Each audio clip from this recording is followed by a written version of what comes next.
But another Kang. Danielle trying to stay up here. I think that putt goes, oh, watch out. I think it goes downhill and then back uphill with a bit of movement. It's quite tough to figure out the slope there on the 9th. You walk to one side of it and it looks downhill, and you walk around the other side and it doesn't look the same. A few greens like that here. Well, Danielle's got a chance. You know, Jodie Ewart-Shadow has never won before. We'll see how she handles the nerves over the weekend here. It's a big moment for her. She's very experienced. She's come close before, but has not managed to get into the winner's circle. And she's been driving the ball very well over the first couple of days, and the putter has been hot. It's kind of been the key for her, getting that putter going. Make sure she's got all the right documentation. Kay Cockrell is going to follow the final pair of Jodie Ewart-Shadow and Paula Rito. We're at the 10th. Lauren Coughlin playing with Andrea Lee, a couple of Americans in different parts of the country. Andrea grew up not far away from here. And Lauren, as you see, number 91 in the race to the CME Globe. The yellow color is of that group of 61 through 100. Means they would keep their card on the LPGA Tour, but not make the CME Group Tour Championship. First things first, keep your card and at least stay on tour.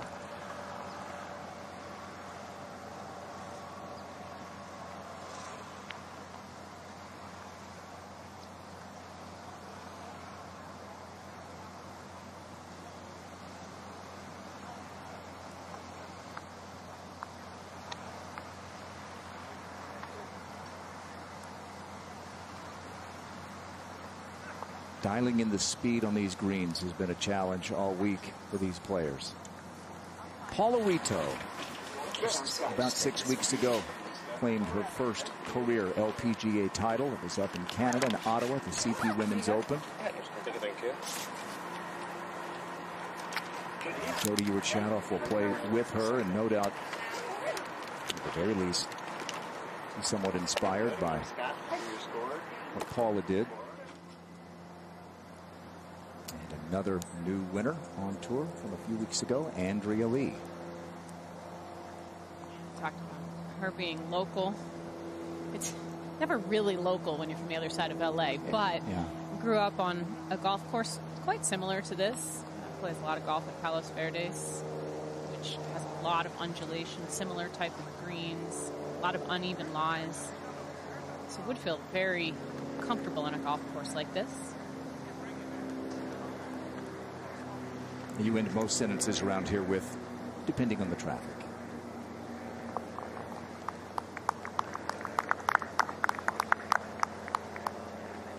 She's in good position. She's tied for second.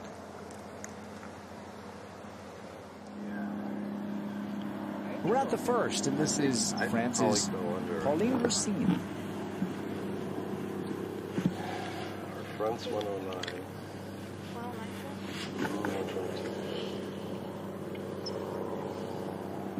Run something.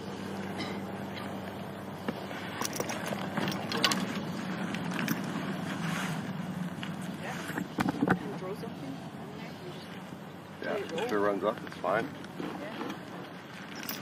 Probably has a little bit of tree trouble here on the left, trying to run something up there. There is a little bit of a knob, kind of front left of this green, which would make it hard for her to get it close if she's trying to play a low shot. Can you pass me 7 iron, please? Sorry. Switching it up.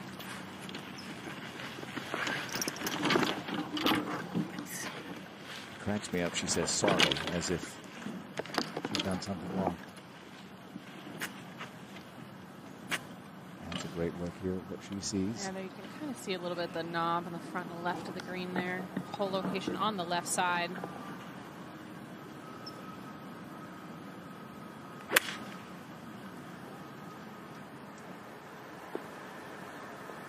Oh. Yeah, really well done there. Lovely. 7 was the right club. Took that knob completely out of play. And beautiful shot. Rookie going to have a look at an opening birdie to the 9th. This is Annie Park on the tee.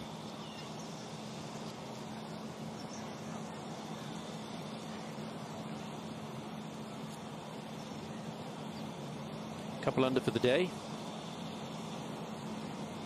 Started out well today. She birdied the first 2 holes. And that, oh, I think she was a bit unlucky there. Just pitched on the short of the green. It's a bit firmer than pitching on the green. So she's going to have still a birdie chance, but a little bit of that slope to negotiate.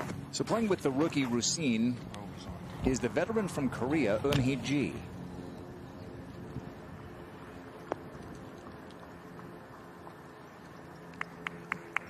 Has a win this year, the Bank of Hope match play in Vegas, and has a win in her career down the coast.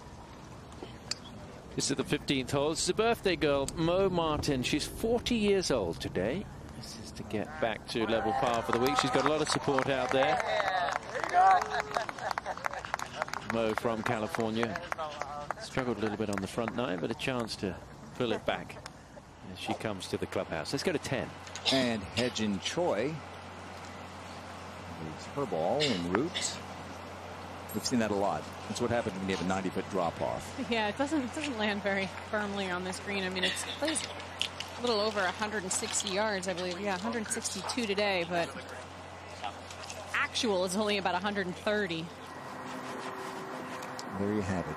A recent first-time winner and a player trying to join Paula Rito as an LPGA champion. Kate Hartwell's going to follow this pair. How important is this start for Jody with a 4-shot lead? I think it's really important. I think that she is bound to be nervous. She has to be. It's a position, it's something that she's dreamed about, I'm sure, her whole life.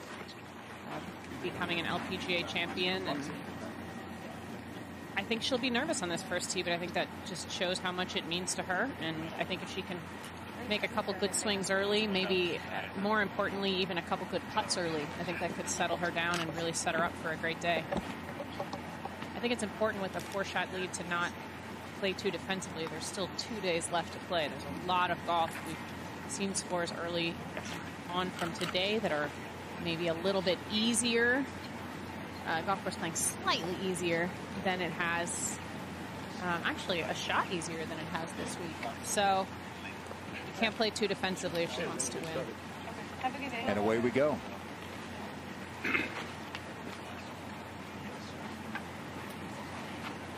This is the 2:40 tee-off time. First from the tee, from North Yorkshire, England, the Satakoy Club is pleased to welcome Jody Ewart Shadoff.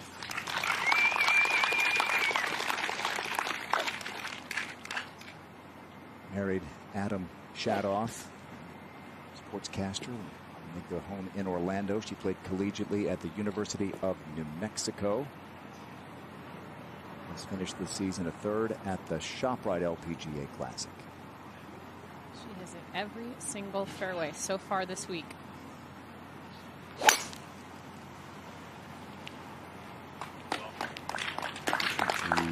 going to keep that mark intact.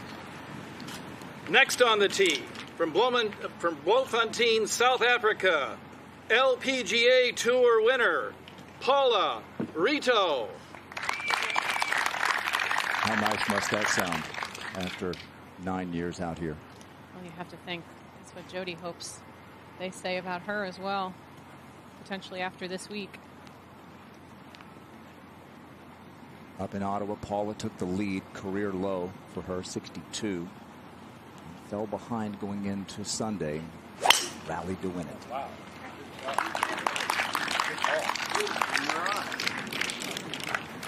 Getting down that hill Yeah, I'm going this way. is a little tougher than finding the fairway for these leaders. Somebody got the memo.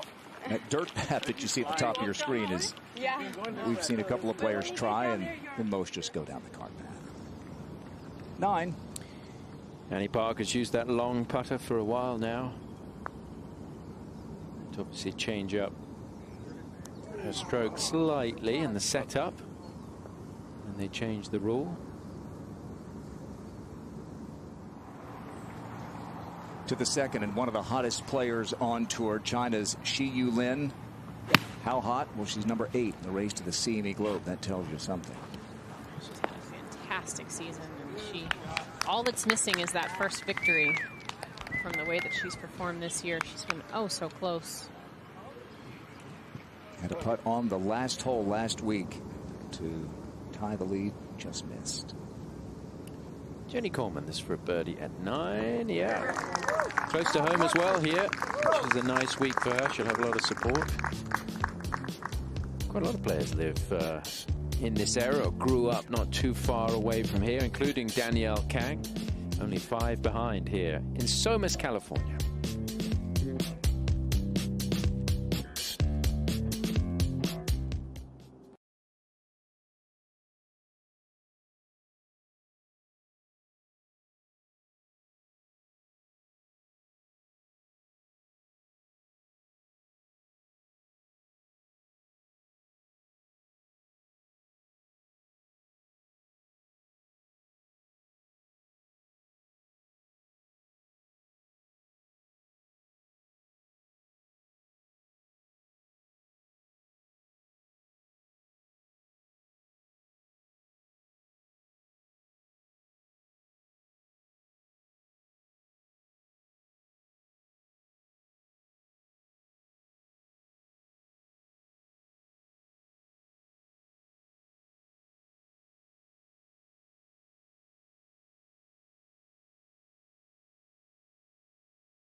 A birdie putt at the 10th for Hye-Jin Choi.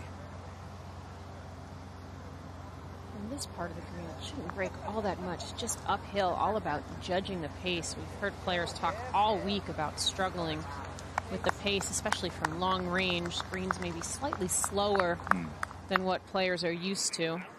Hye-Jin Choi's made 28 consecutive cuts going back to before she was even a member. Shi Yulin has made 30 in a row. Back to last year, but can't get that one to drop at the second. Good form. Back to the first, and our leader, Jody Ewart-Shadoff, and we say hi to Kay Cockrell. Good afternoon, Grant and Morgan. Another delightful LA day, although I have to say, the wind is up, coming from the west, hurting into the player's face a little bit more than it has been the last couple days, although down in this lower part you really don't feel the wind. That's a 9-iron. Oh, beautiful, wonderful start for Jody. She's so in control of her golf swing right now. Led by as many as 6 yesterday. 4 is the advantage as she gets started here, and now Paula Rito. Morgan, we are all going to be treated to 2 of the better golf swings on the LPGA Tour. Both really efficient, powerful swings, and 2 great ball strikers. It really is a golf course that does demand quite a bit of precision from your ball striking. The greens are tricky, but you got to make sure that you're able to position your ball in the right place, both off the tee and around the greens. It's fine. Okay. I'm going to pour. Couple of birdie putts for our final pair as we take you to the 10th, and Annie Park, who has fought through the last couple of late summers, bit of a swoon. She just really has struggled. Took some time off, in fact, last year. Kept her card barely, and now she's trying to keep it again. Yeah, she really felt like she struggled through the middle of the season, but feels like she's playing better and decided to play, you know, all of these events in a row. But that's still tiring. There's that balance. She knows that when you know your card is on the line and you don't have a choice, you really have to play. Yeah. But that was a pretty big mistake right there. Misjudge of the distance. That's going to leave a really tricky shot. To the 9th. Patlum has missed this quite a way to the right. I mean, that penalty area really hasn't been in play. I haven't seen anybody in there this week, but Portnoy's not too far away. Now it's a case of how that ball's going to react to the first bounce, Morgan. Yeah, she usually is really good at these little... Oh, wow. Actually, I think carried that quite a bit further than she wanted to. She's usually good with those dead spin type of shots. That almost went in. It was right on cue. You said she's pretty good at these shots, and it almost dropped. Another missed fairway for the rookie Pauline Lucene. Way above her feet. You can see this heading left. Just out of the rough. Couldn't get anything to stop it. That might be a tricky stance she's got right there. I'm not sure if she's going to have to stand in the bunker or if there's a little more room than it looks like. Back at the first, and Paula Rito will go first. And will she show Jody a line here, or are their lines enough different, Kay? They're different enough, and actually Paula has a little bit of a confusing element to this putt. There's a slight mounding to the front left part of the screen that's going to try to move the ball to the right, but the overall flow should be right to left.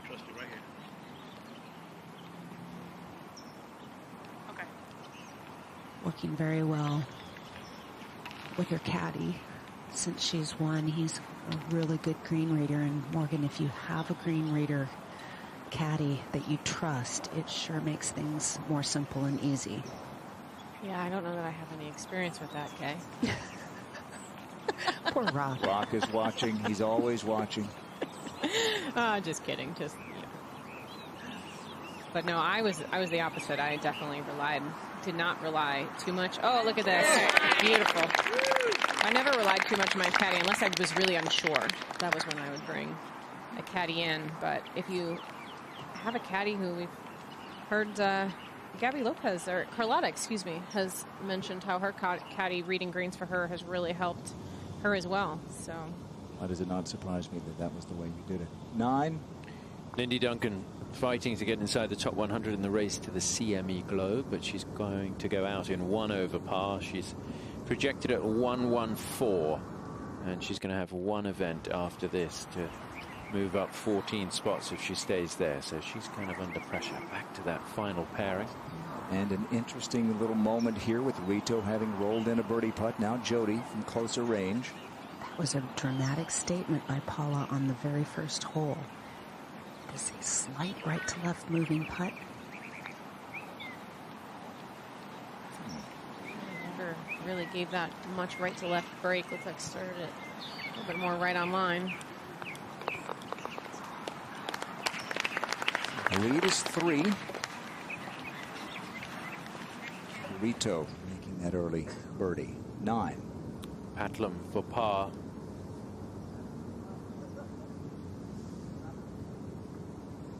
It's disappointing. This is a short hole today. It's not one that players should even be thinking about bogeying. It's 121 yards. So talking about wedge, 9-iron up the hill. And it's disappointing for and pretty wide off the tee with a club like that for the Thai player. So the lead has been cut slightly for Jody Ewart-Shadoff after that opening hole. Paula Rito with the birdie. Some good scoring out there. Players trying to climb up the leaderboard.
Morgan feared. Tough stance here for Racine. Just have to choke way up. Beautifully done. Yes. That choke way up on the club, almost to the metal part of the shaft, and that was beautiful. Not one you ever practice, is it? To the 9th. This is Yuka Saso. Yuka's been steady so far. She's 1 under, no drop shots, which is pretty good on that. Oh, where's that? That's short. I haven't seen, I tell you what, we really haven't seen any players down there either this week in our coverage. It's 10 yards short on a hole that's 121. Suzune Hiji at the 2nd. Par putt. Oh, goodness. No way, indeed. You talk about being able to handle the greens at Aviara as she did a few years ago. It requires some patience, doesn't it? Lots of patience. As one who battled them many years, you can hear that in your voice to the 9th. And here's Yuka.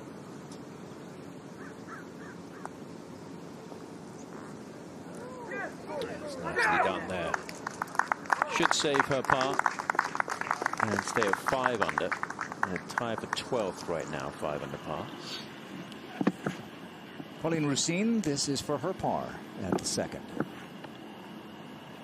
Yeah, this would be a tremendous up and down. Obviously struggling a little bit off the tee, missing the first 2 fairways. Needs to straighten out the driver here a bit, but she's got a really big chance to have a career weekend. So she's been a bit out of position here the first couple of holes, but managed to save par. Former #1 ranked amateur in the world. On this side, this is +1. Okay, so 43? Yeah, 43. Rito, 3 back. Okay, so, okay. You have to punch 8. I need to punch 7, close to 50 number. Look, I don't think you have to punch 7. 43 into the win is 150. Look. Oh, punch 8, yeah? Yeah, I'd rather be short on this hole and guarantee a putt. Yeah, because there's a false front also. So. I know, but this one doesn't come down unless you have spin with like a wedge. If I play a little left of the pin, I think we're good. Minimum is 40. The pin is close to it. You can, even if you're a little bit passy, you're good. Short, it's coming back. So you're 43 plus another 12. Yeah, that's the number. It's close to 155 is the number. So is that a full 8? Okay, full 8. Like a full 8? Yeah. So you're going. I feel 7 too much. Okay, that's fine. You're going 3 yards right of it. Okay. Okay, you heard it. Are they talking in meters or yards, Morgan? I would imagine that she would work in yards, having grown up in South Florida when she moved when she was 14 or so to the United States. Yeah, I have 142 yards to the hole, with it not playing that much longer, so... She picked back right. She was planning on being long. Well, maybe she misjudged it by a significant amount there, Kay. Good call. I don't see that playing 155 at all. Yeah, just over club with the wind. Andrea Lee's made a big move today. She's 4 under. Gone from 28th into a tie for 3rd as she plays the 12th. She has a game that I think would suit this golf course really well. Similar to Portland, where you just kind of need to position your ball, old style golf course. So Rito over the green. Now Jody Urchadoff. Both players managed to avoid 3 massive eucalyptus trees that are dotted throughout this fairway that you have to negotiate. Pretty level lie, pitching wedge in hand.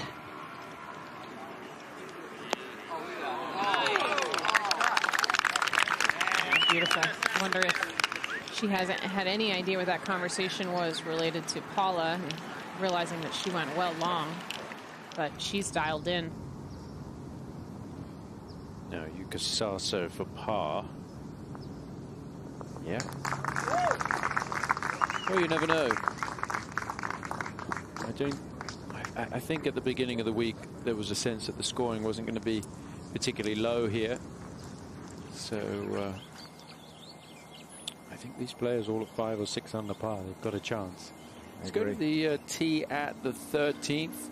Uehara on the tee. I would think this would set up very nicely to her eye. Tends to hit a little bit of a draw. Such a beautiful hole, Tom. Tees forward here as well at 13. It's funny though, I was looking out there earlier today, and it's almost every putt you have to this hole location is going to be downhill. This was earlier today. How about this? This was A-Lim Kim. What if you don't have a putt? Then you don't have to worry about the slope. This was just, look, watch the flag. They're right on line and just feeds down into the hole. So A-Lim Kim with that great celebration. Yeah. She added 3 birdies on top of that hole in one. A couple of drop shots, a round of 3 under par, 69 for the U.S. Women's Open champion from Houston and champions back in the COVID year of 2020. And she's in a tie for 44th at the moment. Celine Boutier playing alongside Uehara. She's not quite comfortable with the setup. By the way, this is the 18th straight event that A-Lim Kim has played.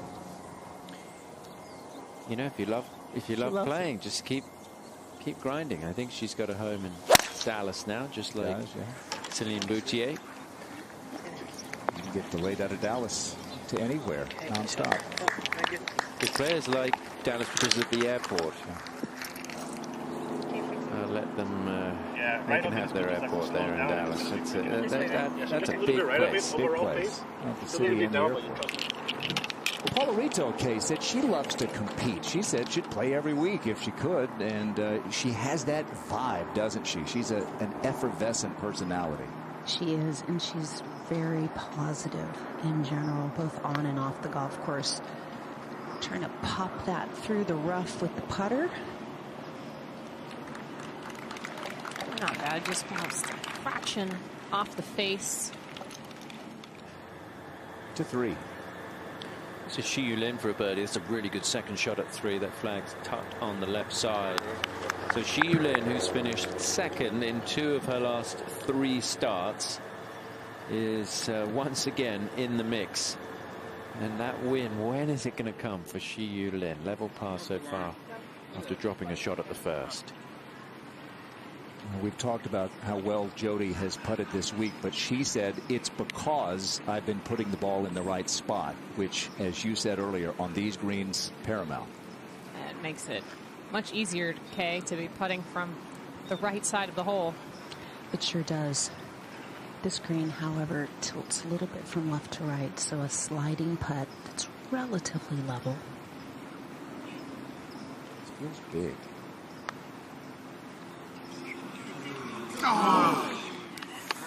Paula's got a par putt. That would have been, who knows, maybe for a 5-shot lead. Paula would have missed.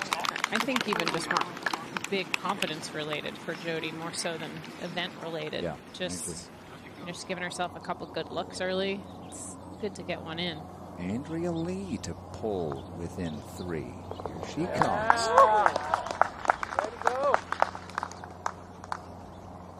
She broke out of a crowded leaderboard there in Portland.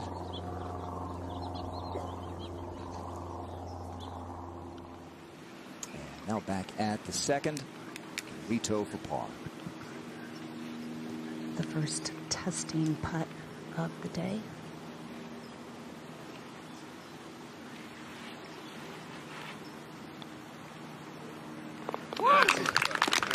Handled these. Didn't waste any time, did she?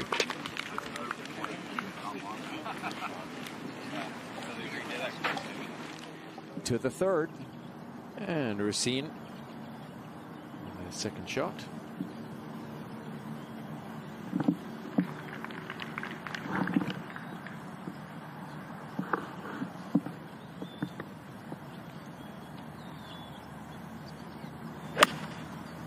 this is the most accessible hole location on this green, but it's playing as the hardest hole today, Tom.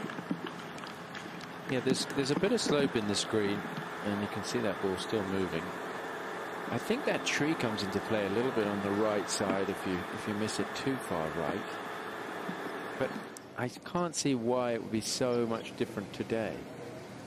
A lot of the hole locations here are in similar spots to where they've been in the first couple of days. There aren't that many holes they can use on these greens. This is Uehara for a birdie at 13. They've moved it around at 13 a little bit. They can get the greens really, really fast here. And from everything we've heard, I obviously have not been here before this week, so I haven't seen it when the greens are firm and fast, but from everything we hear, the ball can look like it's going to be fine and then just meanders away off a green. Shiyu Lin at the par 3 fourth. Back left hole location today. This is a lot of greens here are long and narrow. This one is one of the most. It's only about 15 pieces wide. So here's a look at the third. Looks like there's a lot of room out to the right, but you do have to be careful of that lone tree on the right side of the fairway. It definitely is a more generous fairway, though, Tom. And she's taking it to the right-hand side. Yeah, from the tee, they look like the bunkers are all close together, but there's a bit of room between the two bunkers down the left side. Now back over to 13 and Celine Boutier for a birdie to get it to 6 under. Yaka's putt didn't break left. It should have a little more right to left movement from where she's putting from. Nicely done. Celine 3 under for the day and looking to challenge for win number 3 tomorrow, which would be big for French golf. Now Jodie Hewitt-Shadoff off the tee at 3. That is ideal, right down the very center of the fairway. Kicks a little right, but that'll be just fine. Now, all 3 of the bunkers sort of in a line off that tee. They look like they're a lot closer together than they are. Even the green side bunker. Over to the 9th, and Daniela Darkea. I just have to judge the few different grasses she may be putting through. Mostly Bermuda and these fringes and fairways, but there's a few other grasses that creep in and makes it tough to judge when you're putting through that much fringe. Andrea Lee has reached the tee at the 13th. Big move today from Andrea. 5 under for the round. And a terrific day from Dana Finkelstein. The Phoenix area. And in 6 under. She started the day tied for 61st and is up to 16th.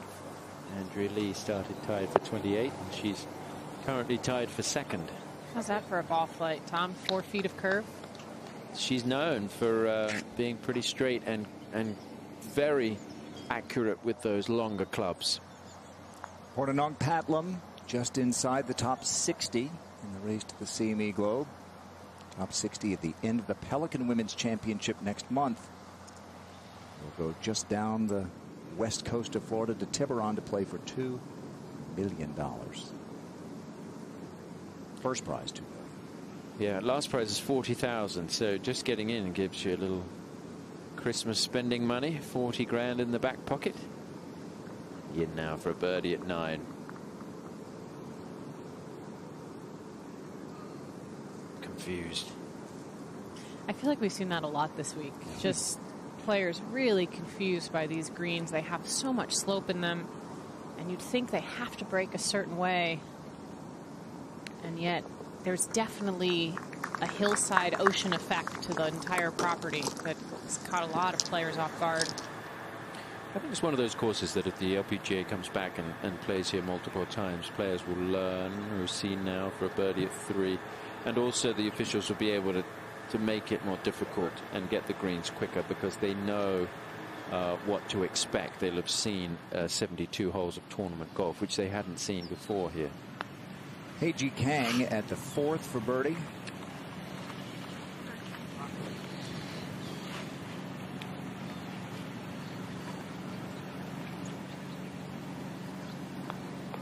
she should be safe in terms of keeping her card. 89th in the race to the CME Globe. Top 100 keep their card. Just a couple of small field events in Asia, and then the last 120 player field at the Pelican. Lindy Duncan at the 10th. Not saved by any means. Oh, that'll help.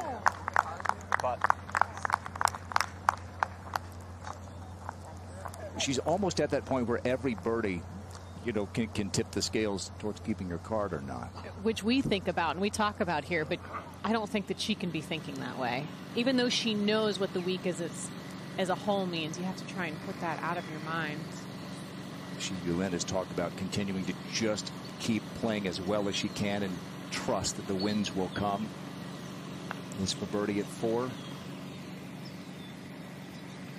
Sure.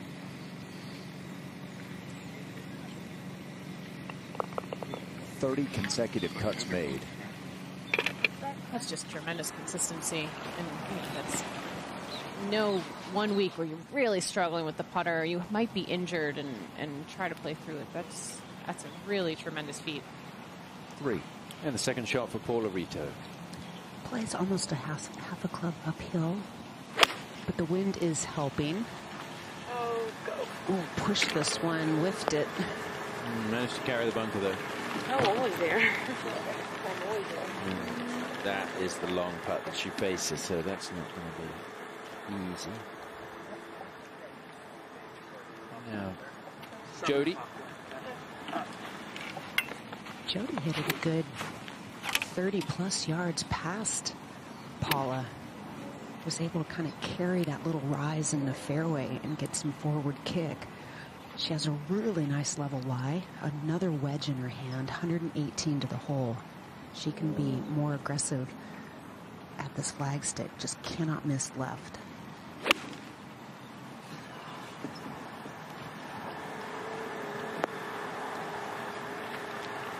Similar to what Paula did, just fanned it a little bit with, I think, having that in the back of their mind,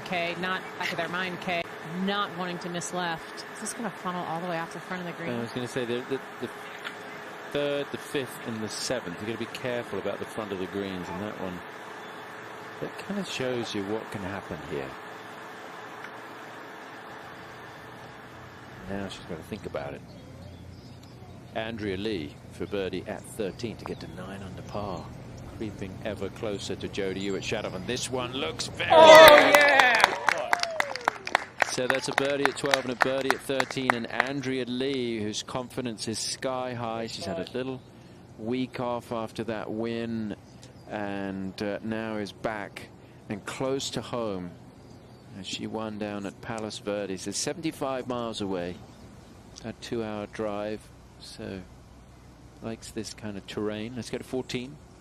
3rd at the par 5 for another player who's had a tremendous season, Allison Corpuz, with a whole bunch of shots like that.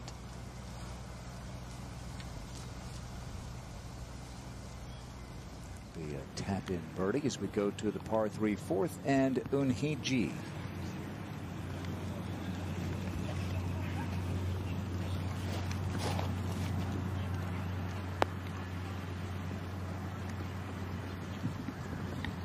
Really good. Really nicely done. Everything that he does is just so simple. She makes it look so effortless. Well, it's the smallest lead that Jody has had since she birdied the first yesterday. Like at the shadow? Yep.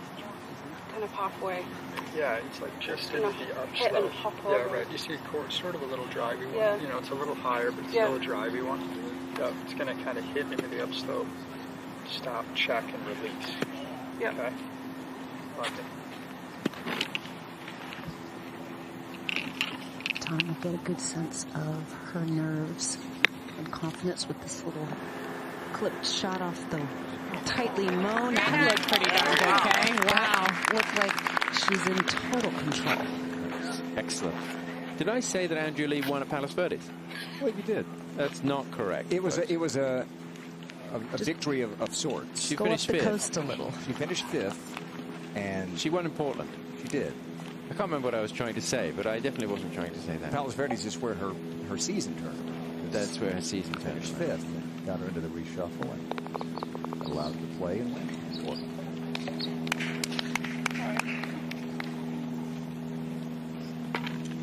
Solid start for Jody. I feel like she's going to need to make a couple of birdies, though, with Andrea Lee playing so well. This is Alison Lee on the tee at the 9th.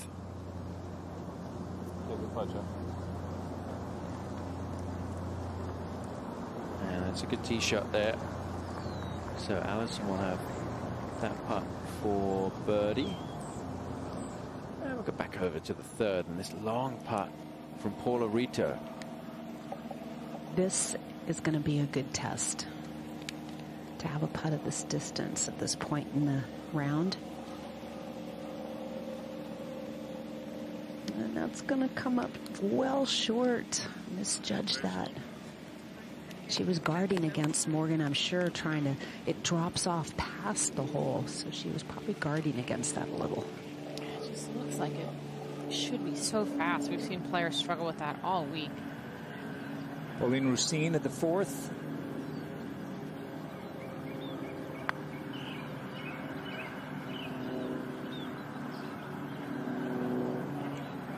It's just the kind of thing, you can't leave yourself with too many putts from 30 to 40 feet. It's just too tough to judge, especially putting through the grainy fringe here.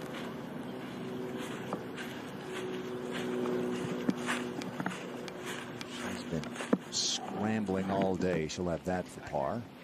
Back to 3. It's gonna do it. It's gonna snap. So right here, it's a level putt. It looks quick, but it's not. You keep like right inside. Yeah. Right. Okay. Keep the edge steady. Working hard with her caddy, BB.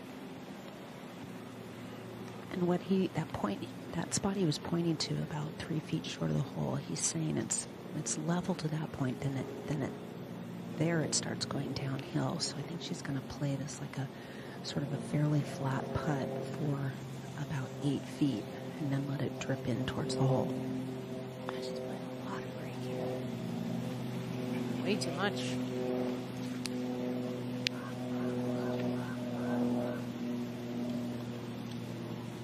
You have to say to yourself, I'm going to get fooled by these greens a few times today. The green one, it beat me on this hole, but I'll get it on the next one. This hole is playing quite a bit over par today. I think it's because of the hole location. How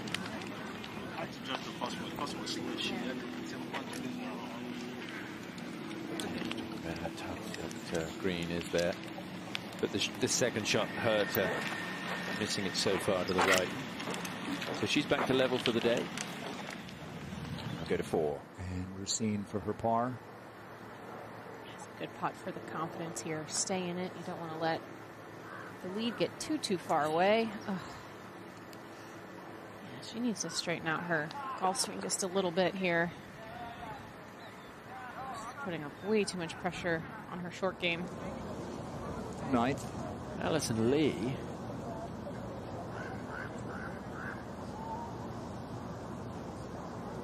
We haven't seen anybody get that putt to the hole, Tom. Alison's kind of had a tough front 9. She's 2 over par, dropped shots at 4 and 7. 7's a tricky hole. So she's back on 3 under par and has fallen from a tie for 10th when she woke up this morning to a tie for 36th. And back to 4. And the birdie putt for Eunhee Ji. Just have a little bit of left to right break in this. Oh, that looked like that hit Velcro. It did. Almost came back a fraction. To the 5th. And Xiu Lin with her second.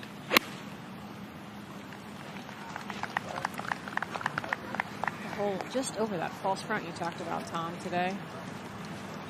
Stay there. I wanted to look to that green. I walked up onto the green, and the way that it slopes, you'd think the ball would never stay on the green. When it gets quick, that must be so much fun to putt. All right, to the 4th, and Jody Ewart Shadoff. She's pulled out a 5-iron on this 169-yard par 3. Plays a little bit downhill, back into that slight breeze. launched that one really high. This should sit down nicely. Beautiful. Balance, follow through. What would an early birdie do for her confidence, do you think? I think it would be, it's really important for her to see a putt go in here. Either this hole, the next couple of holes. She's talked about how comfortable she's felt with her putting all week. And to keep that going into today is really important. Now Paula. She's going with one club less. So 6 iron. Gonna have to make sure she goes ahead and hits this strongly and fully.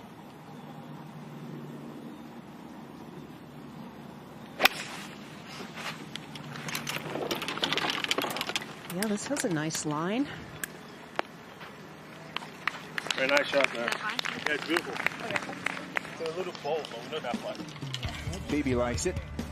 Trying to bounce back with the birdie. Andrea Lee making the biggest move of the day. 6 under par on a round, and now within 2. Jody with a putt for birdie in a moment.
For the lead. It just moved at the end. Green severely sloping from back to front. At the par 5 14th, Celine Boutier has a third. Hole location all the way on the top shelf today. Oh, beauty. I think we could see some fireworks on this 14th hole come the end of the day. So that would be to take her to 7 under par. That's how it looks up to the minute. That was group 37. Jody go first, I believe, Kay, right? Yes. Yeah, I mean, it's definitely going to do that. I like your line. You know, it's a little up, and then as it starts breaking, it's just a little Pull down gray now. Yeah, I agree. Overall, Like, wait for it. It's just past the phone on. It's just show up. it's like splitting edge. Okay. It's hard to convince yourself exactly how much right to left a putt like this will have. It's there. Is it going to happen the entire way? Is it going to happen a little more towards the end as it slows down? There's a dark spot halfway that she's going to try to hit the right side of that dark patch. No, not enough speed. A few putts short, Morgan. Yeah, her first 3 putts, so 1, 2, and here were a touch tentative, which I think is natural when you start the day with a 4-shot lead, but I think she has to go back to what got her to get that 4-shot lead, which is playing really solid, aggressive golf.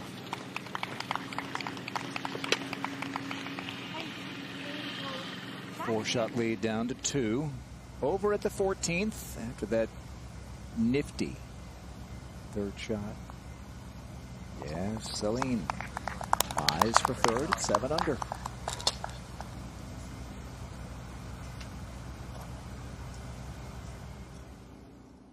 To the 5th. And he G. Second.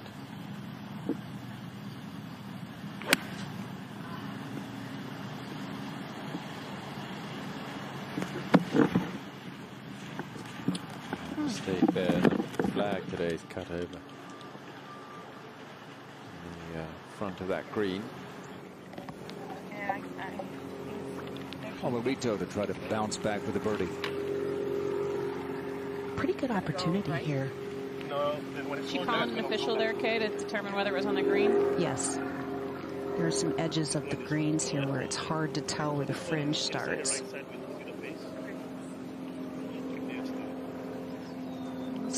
This is going to have some left to right break to it, but it's uphill, so it's going to be slow. So perhaps less break than you might think. She had the putting week of her life. The CP Women's Open, led the field that week in putts per green in regulation with a putter that she was almost forced into having to find after the Airlines lost her clubs. She only had 24 putts yesterday and 26 the day before. Now, not hitting as many greens as Jody Ewart-Shadoff, but that is pretty good putting. And an old putter worked beautifully. Led to her first career victory. It's the same thing Jody Ewart-Shadoff is trying to achieve here this weekend. Her lead is down to 2.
Take a look at that leaderboard. You got a third shot here for Andrea Lee at the par 5 14th. No surprise, is it, Morgan, to see a couple of recent first-time winners playing well again. Uh-oh.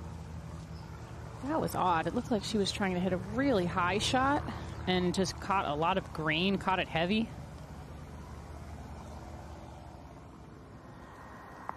To the 5th. This is Jody Ewart-Shadoff on the tee. 3 bunkers to negotiate out there. Oh, she hammered that one. Took an aggressive line, Tom. Yeah, oh yeah, right over the top of the first one's about perfect. Still batting 100% in fairways. Now up at the green, Pauline Racine for a birdie. So everything should move left to right. This is about the flattest part of the green. Oh, it kind of went straight there. Maybe even gone the other way. That was carrying a ton of pace. I think that got fortunate to hit part of the hole.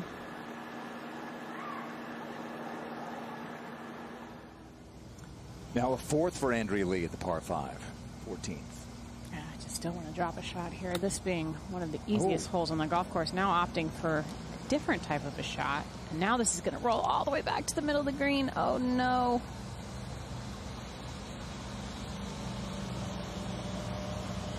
Clearly something about that lie after just kind of flubbing the one before made her uncomfortable trying the high shot again, but it's really tough to bump it through this grainy Bermuda grass. It's a player who is rolling 6 under with no drop shots today, but she'll have a long putt for par as we go to 5. And Eunhee Ji.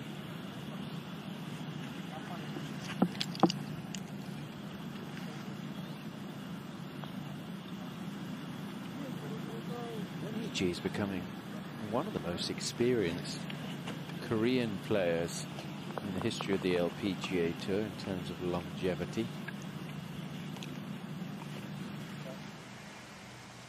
Oldest winner from Korea on the LPGA Tour. That happened in Vegas earlier this year.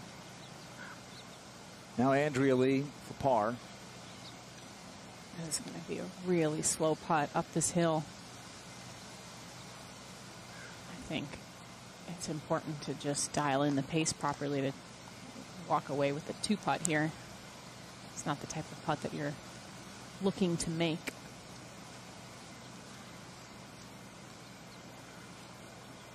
Andrea has such beautiful tempo and rhythm to her putting stroke. A little bit slower pace than maybe you'd see from other players. But she's one of the best putters on tour for a reason.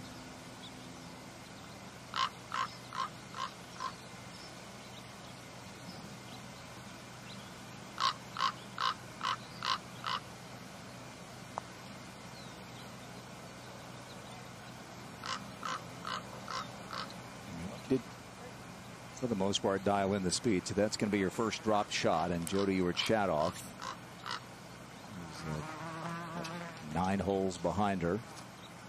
He's going to see her lead go to 3.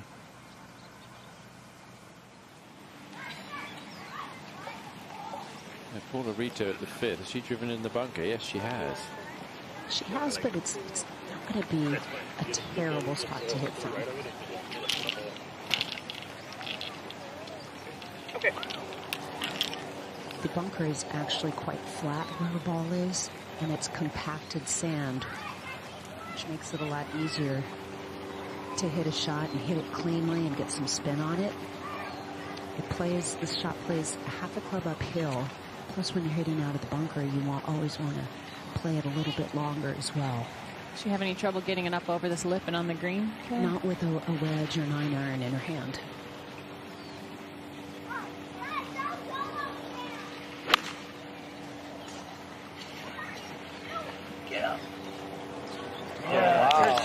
It's now going to be a very fast putt. It might come back a little bit, actually. Yeah, it's trying. Every inch that it comes back makes that putt easier when it comes to speed. It's just incredible, this green. I would love to see this green fast. Imagine putting this green if it's 14 on the stick. We couldn't keep it on the green. I'd love to see you out there with it fast, Tom. I love fast greens. I mean, I wouldn't want anybody watching me, but I would love to be out there just messing around on a green that was 14 on the stim. I love fast greens too, but not when they're this tilted. Yeah. Now, Jody. Just a smooth wedge. Try to keep it below the hole or very close to the hole. She's just so dialed in. She looks so balanced with her golf swing. That's always the sign. You know it's been a good shot when the player finishes really with a nice high balanced finish. This is the Monday qualifier. Lucy Lee opted to try and qualify here instead of playing in the Epsom Tour Championship, which is taking place this week. She's already wrapped up her card, but there's going to be a ceremony after play finishes tomorrow for the 10 qualifiers, and that's always a nice moment and a good photo opportunity. But Lucy said that she could get into the field here. She wanted to take the opportunity to play on the LPGA rather than be over there in a ceremonial situation. She doesn't have to play.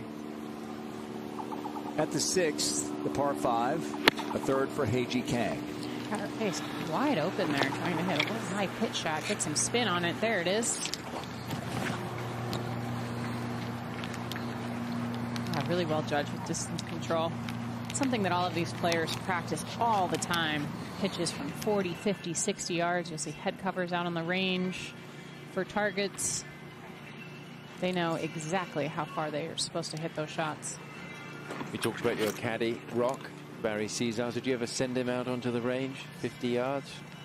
Hey, maybe more for target practice. Yeah, it was a pretty big target. Every once in a while. I'd be more concerned about the ball than Rock. Now Paula Rito, who's above the hole here, Kay. Both players ended up above the hole. And as you said, this green very tilted back to front and right to left as you're looking at it from the front of the green. So Paula is going to have to deal with that speed going downhill and pulling the ball to the right.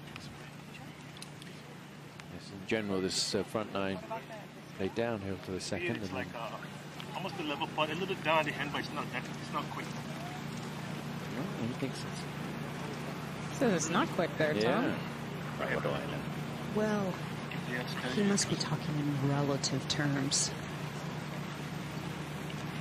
because it's got to have some speed to it. I just think anything above the hole is going to be really fast here.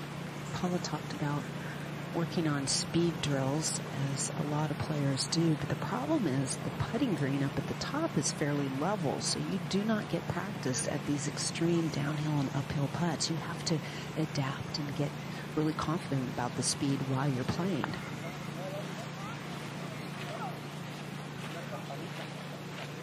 Yeah, it looked pretty quick to me then, Yeah. Tom.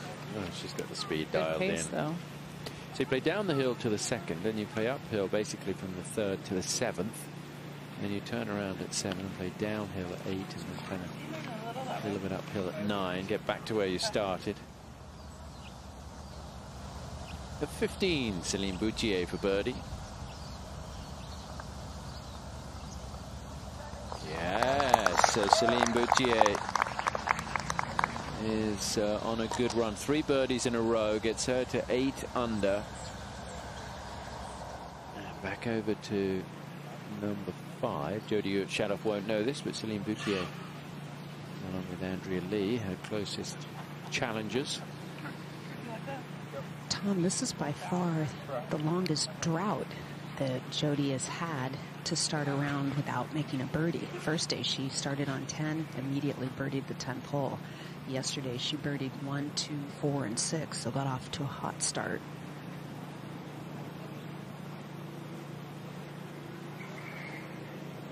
See if she can figure out the speed and how much it's going to move to the right. Okay, I feel like every one of these putts that she doesn't make just doesn't help with the confidence. And this was probably the trickiest of the birdie putts she's looked at so far. Yeah, that was another slightly tentative putt as well.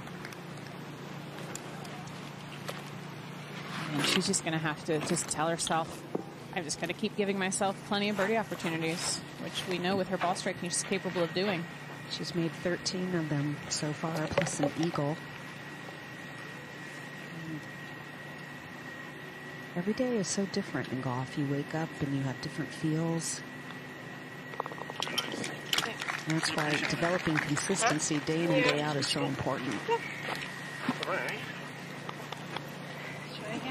We're off to the 6th. We go up to the green at that par 5 for Shiyu Lin's birdie putt.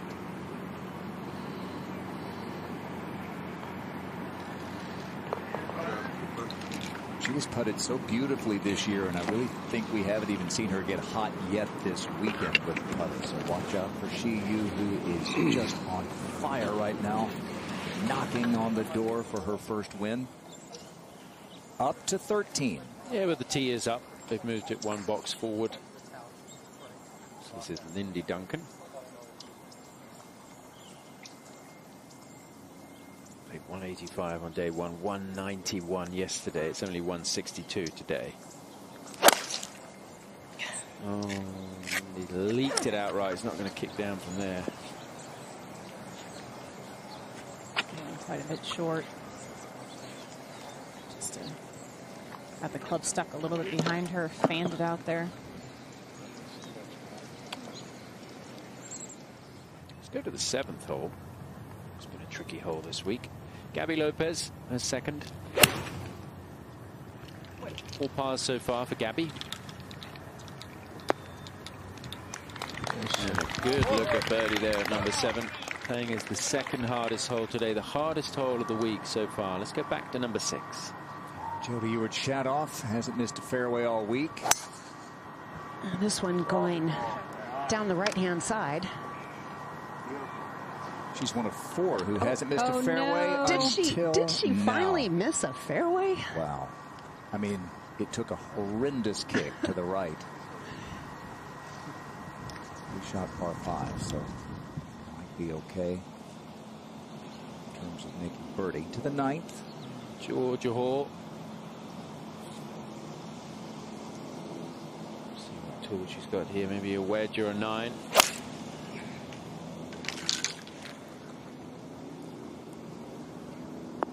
Is that going to come back? Yeah, good shot there. It's the right club, whatever it was. So it's going to give her a good chance for a birdie. Let's go to the 15th, and Andrea Lee with her second.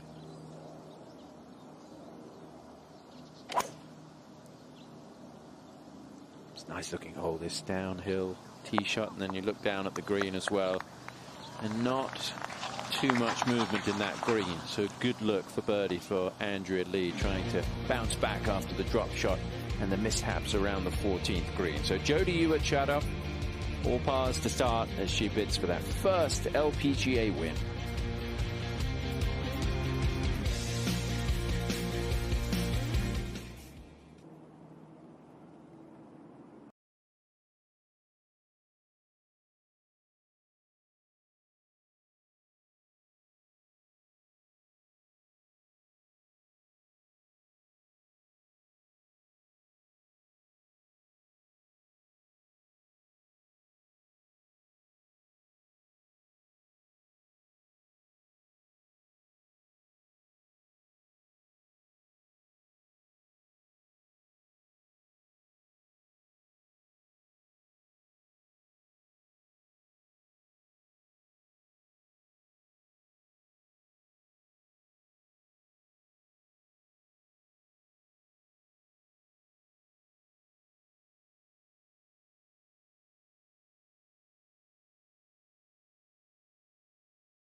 Chatting with her father there, who's on the bag.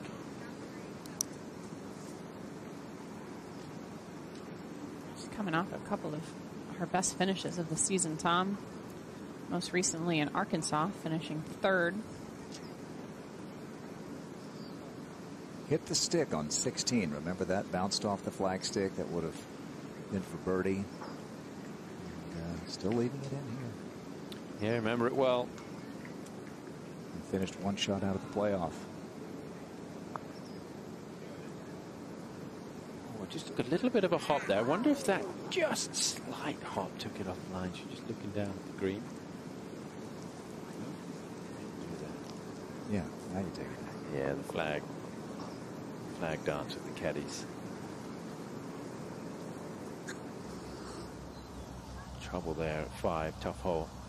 Lauren Coughlin's going along well. She's 3 under for the day. Started with a bogey, but then bounced back, had 3 birdies in a row on the front 9, and that one is a birdie at 15. So she moves to 7 under par into a tie for 4th, gives herself a chance tomorrow. Back over to the 9th, and Georgia Hall. Now Georgia with a putt to get it to 7 under here.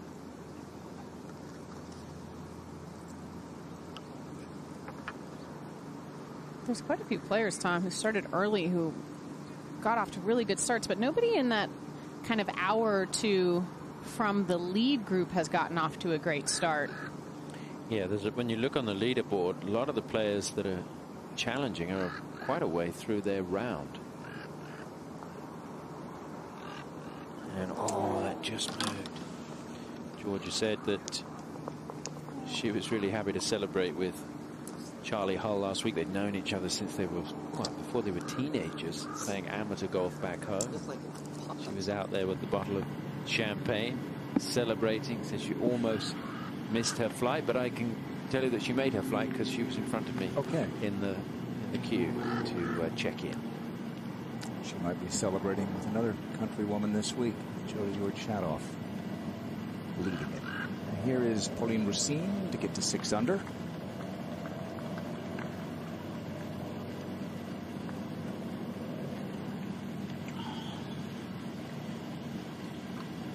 Finally had a birdie putt after being out of position.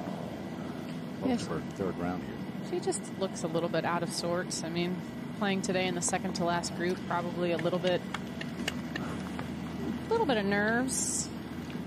Getting started, needs to settle herself down just a bit. And the more you put yourself in that position, you hope, the more comfortable you become. Gabby Lopez for a birdie. Looking at that shot there with the landscape, she says, you know, it looks like I'm in Mexico. There are a lot of golf courses that look like this. She feels like she's kind of back home this week with these conditions in this golf course. Andrea Lee for birdie at 15, just leaking there. So she's not able to bounce back after that drop shot, but still in a really good position to challenge for win number 2 tomorrow. Maybe a birdie left in her day with 3 holes to go. Let's go back to 6. Second at the par 5 for Rito. Going to give this one a go, see if she can connect and give it a little extra. Get it to the front. Maybe give it a little clap there. Yeah. I think they liked it, and that's actually a good leave. Yeah, no, that's not bad. Chipping up the gut of the green. Your eye in the hole with the big tree up the left pushes you out to the right, but it's much better to hug the left side in your second shot if you can. Jody will have a 3rd coming up. First we go to the 13th. Se Young Kim is on the tee. Straight down. That's right. That's straight into. It is.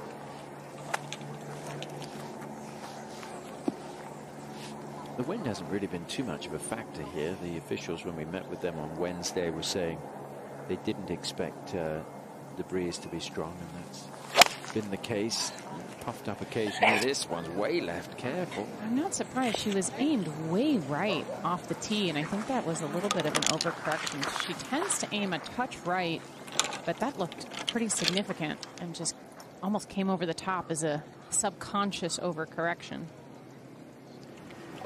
Back at the 6th, Jody Ewart-Shadoff's husband Adam, as we said, is a sportscaster, so he knows all about the announcer's jinx, and he will not let me live that one down. Back on the tee, she hadn't missed a fairway all week. He said it. Is he already giving you a hard time? And then it kicked into the rough. But we said it's a 3-shot par 5, so here we go. If there was a fairway to miss, that was a good one. That's a good way to look at it. After her layup with a hybrid, she has 81 yards to the hole. Going with her 54-degree wedge. The hole is almost in the same position it was yesterday, just 2 paces deeper.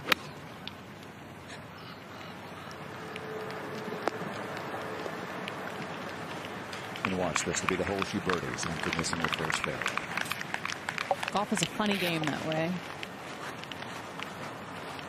A lot funnier when you're in this position, right, than having to be out there dealing with some of those weird bounces.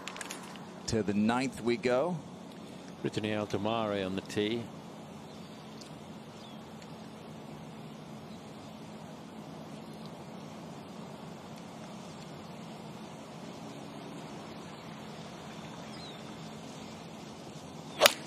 Got off to a tough start. She bogeyed 2 and 3, but has bounced back with 2 birdies. And this one's going to be all right, so she's got a chance to get the putter working again.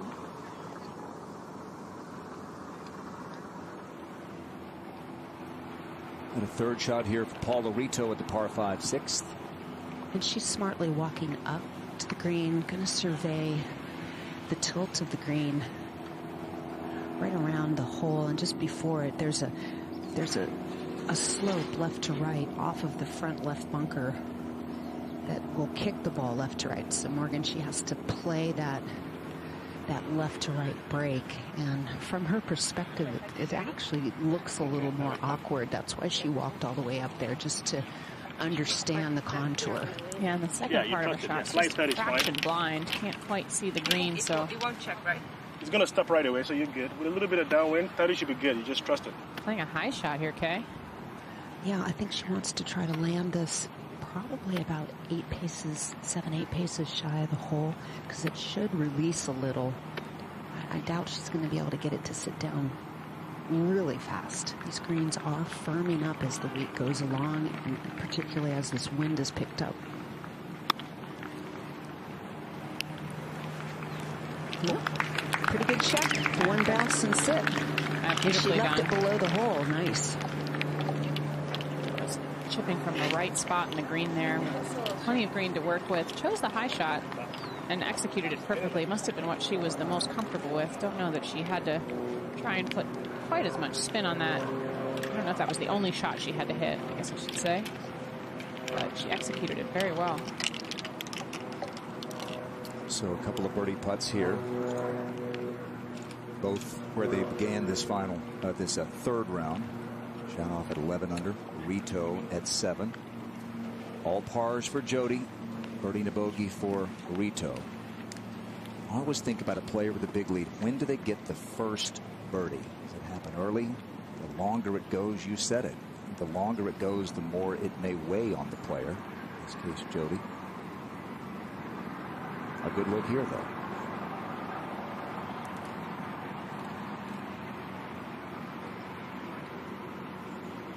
Yeah, it's time she needs to see one fall. And I'd like to see her, Morgan, just have a little bit more aggressive stroke. Even if she were to miss this just past the hole, she needs to start giving it a little bit more authoritative stroke. Yeah, I think that what can tend to happen, Kay, is when you're under, the more pressure you get under, typically you sometimes tend to take more time, analyze it more, and that can work against you. It's really important to continue to stay in the same routine you've had the whole week. Big. There we go. There you go. So Jody Ewart-Shadoff to 12 under, and her 4-shot lead is back as it was when this round began. I mean, her ball striking has been just absolutely superb so far today, and I think that making that putt is big. Give her a little bit of confidence. She's made so many wonderful putts so far this week. From back in Orlando, Adam Shadoff just texted, "You're forgiven." for the announcer's jinx. But now Rito a chance to answer. As she had that dramatic birdie at the first hole and then has cooled off. So she cannot let Jody get too far ahead. She's got to stay right with her and show that she's not going to go away.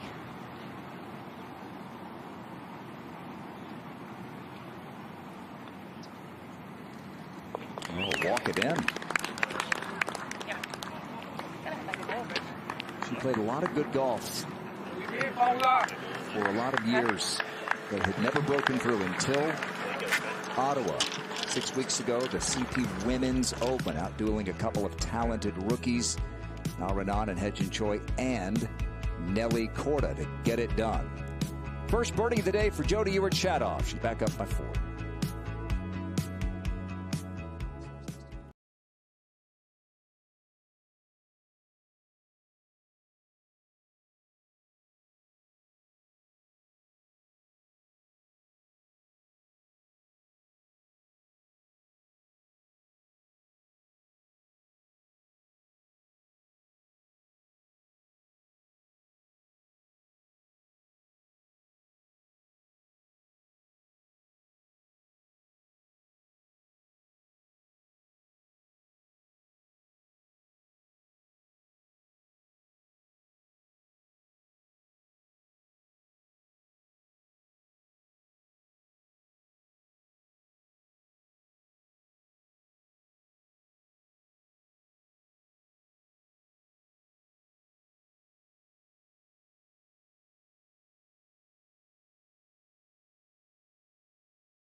NBC Sports and the LPGA Tour proudly present the season-long race to the CME Globe. From the Satakoy Club in Somas, California, it's third-round coverage of the LPGA Mediheal Championship. It's the fourth playing of this event, but it's the first time that it has been staged in Southern California, just about 10 miles from the Pacific Ocean. The Satakoy Club opened more than 50 years ago, close to 60 now on this property. The club itself more than 100 years old. Great bones here, designed by William F. Bell. Recently renovated some 4 years ago. Tricky, quirky, the players say. Morgan and I joined by Tom Abbott, and on the course, California's own Kay Cockrell. Well, when 12 under par is leading on a Saturday afternoon, it tells you how stiff this test has been as the world's best vie for one of the last trophies of the season. We take you out to the 7th and Tom. Colin Racine missed the green at the 7th, and this for par to stay at 5 under. It's just kind of been a tough start to this third round for the French woman, and it's not getting any easier with the bogey there. So she is going to fall further back from the lead. 2 bogeys. 8 behind now. This is the 9th. It's a par 3. And Hinako Shibuno has to deal with a bit of a slope in the green here. It's kind of a tough putt, tough green to read. There are quite a few out here, but I think this one, I was out there looking at it from both sides earlier, and it kind of looks different from, you know, when you stand on either side. It gives you a different perspective, confuses you even more. It's quite slow, too, from this side of the hole location. Will we see somebody get it to the hole today, Tom? It looks like you stand over there and you think, well, this part's got to be downhill. And then when you go to the other side, you think, hold on, I think it's uphill. And that can lead to players maybe being a little tentative. This is the 7th. And Jody Ewart Shadoff in this final pairing. 62, so we're pitching 57.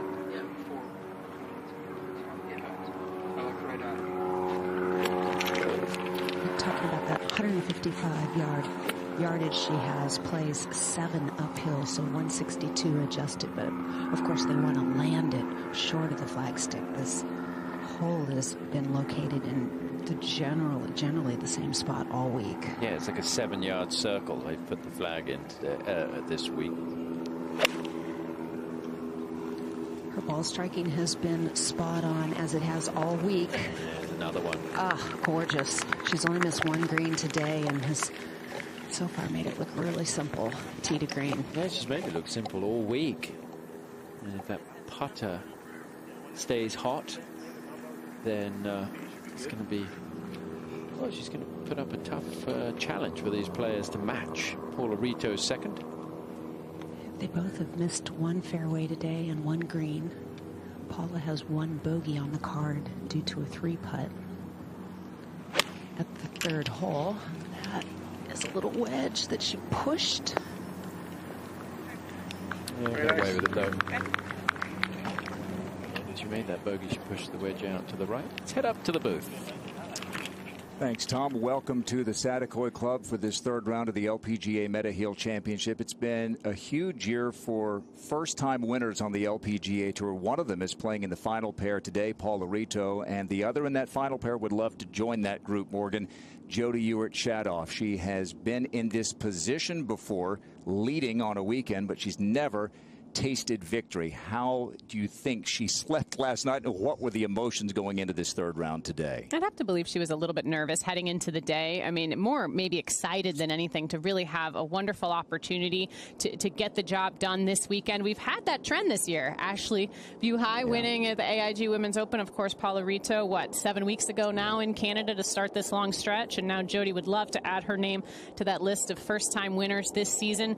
But she is an incredible ball striker, and we've seen that so far today. She, even being a little bit nervous, came out, just with really tremendous ball striking, incredible distance control, just like here on the 7th hole, giving herself a lot of birdie opportunities. I think that putt she made on the 6th hole for birdie, finally getting one to go in, will really help her as the round goes on. Maybe you go out with the 4-shot lead and you can't play defensively. You got to still continue to play aggressively. And I feel like she was just waiting for that first putt to fall. She's putted so well all week. And I think that is a big putt for her heading into the rest of this round. It's what every player would love, a big lead, but it's never that easy, is it? It's uncomfortable. It's getting any player well out of their comfort zone because you get to this point where you just don't want to mess it up. You feel like you have it, and the only thing that you can do is mess it up, but you really cannot think that way. And you have to just continue to play the same game that you've played that has gotten you to that 4-shot lead. I mean, it was really incredible how she played just so much better than everybody for the first 2 days. She made it look so easy, just like Kay said she's done so far this round. 75-minute delay because of that marine layer, but as you can tell, bright sunshine now. Absolutely gorgeous, Tom. Yeah, it's a really nice time of the year to be here if this is the normal temperature. Very comfortable, Kay. September and October seem to be really good months across the board in every region, but definitely lovely here in LA, La La Land. Of course, we are in the suburbs. Yeah, we're about an hour and a half from LA, depending on the traffic. Outside the old cup right here, right edge of it. Okay. Okay. Keep the edge steady, you trust Take the Ventura Freeway, Ventura Highway. Yeah, if you like. That's a little more melodic, I think. Yeah. Ventura Highway. The 101. Or to the 405 up and over the Santa Monica Mountains if you're going to UCLA. Rito now. This putt will be pulling down to her left. Has a spot pointed out by her caddy. Not high enough. No, hate to miss it on the low side. The amateur side, as we like to call it. So just a 4 there for Paula, and she will remain 1 under for the day. Let's check in with Ray Shin Lu here. Nice to get it to 4 under. That was quick, that putt there at 9. That was really well done. She's had a tough first 9, as you can see. A couple of birdies, but some mistakes in this 7th hole, costing her a double. It has cost a lot of players this week. These two have made it look pretty easy, but it certainly isn't. Jody now for a 3. And a chance to make back-to-back birdies. Couldn't have placed it in a better spot. Uphill, slight right to left breaking putt. Like that. That was nice and positive. 3-time member of the European Solheim Cup setup, if you like. 2013, 2017, 2019. She represented Europe. She's got that experience, and you've got to lean on everything when you're trying to win for the first time. That's what Shi Yulin is trying to do. Morgan Shi has done everything but win. I mean, she's finished 26 under, 21 under, 17 under, and yet not won. She's played incredible golf. She's had 3 second-place finishes this season. Oh, that's the best year of her career, and I'm not surprised to see her contending again this week. Could this be the week that she gets it done? Still a lot of golf left to play. But it feels a little different, doesn't it? Jody Urchatov's 4-shot lead was cut down to 2. It's now back up to 5 as we play day 3 here in Somas, California. LPGA Mediheal Championship. Hi, I'm Hyuk-jae Kwon, Vice President of LP Cosmetic. Welcome to the LPGA Mediheal Championship. On behalf of LP Cosmetic, I want to thank you for watching 2022 LPGA Mediheal Championship. The brand of Mediheal was established in Korea by LP Cosmetic in 2009, offering a wide range of innovative sheet mask and skincare products. As the brand has been providing beauty to people all over the world, we are proud to be partnering with the LPGA Tour to bring unforgettable experience to global audience. For 2022, we're excited to bring our tournament and happy to showcase our brand in LA, and looking forward to meeting the golf fan on site at the Setikoi Club. We'd like to thank you, LPG Tour, the SETI Koi Club, our sponsor, and a volunteer who helped make this tournament possible, and the fan and player who have made this week so exciting. We hope you enjoy our tournament as a finest female golfer compete here at the beautiful court at the SETI Koi Club. Thank you.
This is a bogey putt for Mina Haragai at the 10th. It's a tricky par 3. The green's only 21 deep. Mina hit it in the penalty area off the tee. Pretty good recovery to only have this left for bogey.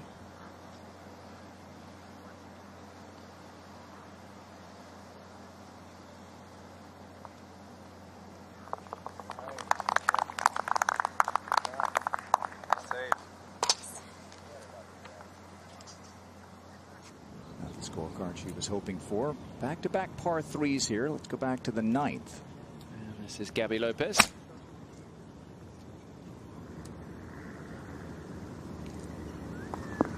Yeah, that's going to be fine. Good shot. Just kind of like a mini green, this right side where they've put the flag again. Let's go up to the second of the 2 par 3s. Rachin Liu. So there are a couple of numbers we're keeping you apprised of as the weekend goes along, and that's top 60. That gets you into the CME Group Tour Championship. Also, top 100. She's 97th, as you see. Top 100 means you keep your LPGA Tour cards 101 or worse when you're headed back to Q Series. As Kay mentioned earlier, the wind's picked up a little bit today from what it has been early in the week, and it's coming pretty good off the right. The ball is in the air for so long in this 10th hole. You have to play for a little more wind. Maybe too much wind there for Rachin. Maybe with a tricky little pitch. She was a couple over today. Began tied for third. Was dropped down outside the top 20. Oh dear. This is the par 5/8, and Hei-Ji Kang. This is her 4th shot, the veteran from Korea. Trying to figure out where she is here, Grant. Looks like over the green. Hole location today, only 5-6 pieces off the back edge, but this must have taken some kind of a huge bounce. 9th hole off to the right, par 3. Just wanted to come visit us down towards the booth. Yeah, she's not far away. She's one of those players trying to win for the very first time. This is a really tricky shot here. There's different ways you can play it. You can choose to play it, pitch it solid. You can choose to play it more like a bunker shot. I'm not quite sure what kind of tree trouble she might be in the way. She can choose to play it high. But it's really easy to catch this one heavy. And she's got to bump it through the rough if she goes low. Just caught it heavy.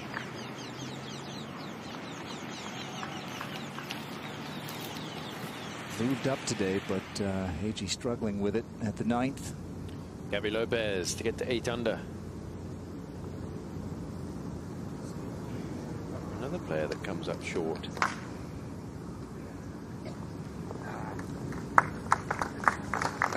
Out in 35. Not a bad front 9. She'll know, though, she needs to add a few birdies on the back 9 to make the job easier tomorrow. Let's go back to the 8th. The predicament of Hei-Ji Kang. Yeah, I mean, now it's about how can I get the ball in the hole as fast as possible here. It's just compounding your errors on a par 5 that's playing as one of the easiest holes on the course. It's the 3rd easiest hole today, playing quarter shot under par.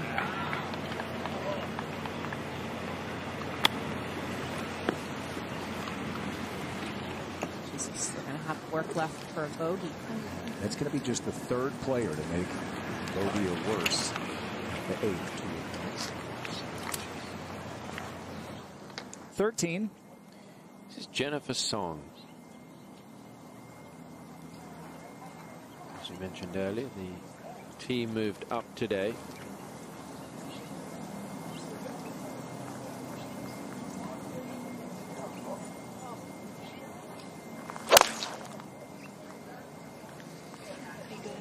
Just go in.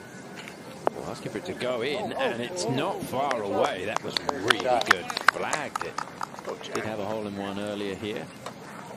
They've almost had 2. Jennifer, 12th year on the LPGA Tour. Has finished 2nd before, but has not won. She's playing with Lucy Lee today, so we've got a player in her 12th year and a player just starting her LPGA career. She'll become a full member of the tour in January when we start the 2023 season.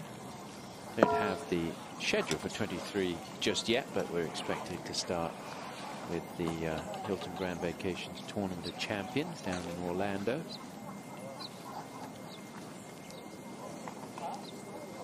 And then where will the year take us? We hope back to the Satakoi Club. They're working hard to make that happen. And what will the year hold for Lucy Lee? I think she will be a candidate for the Louise Suggs Rolex Rookie of the Year. She might be my favorite to take that award. That one's going out to the right. Needs a bit of a hop, and it's short. So that one's going to feed back like we've seen before, short of the green, and leave her some work. Without knowing who any of the rookies are going to be, other than Lucy Lee. My favorite. In part because, like you, she's an ice cream connoisseur. She is, yes. First thing she scopes out where she goes. Hei-Ji Kang for bogey.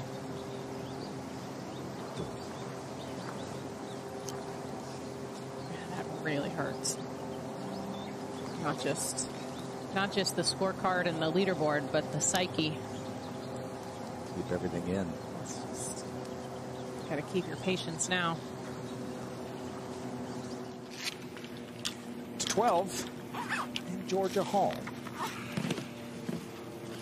She's on a good run at the moment, having Missed a cut all season. 29th in the race to the CME Globe. Take dead aim at the whole location today, especially off a little bit of an upslope. Hole in the center of the green. Backside.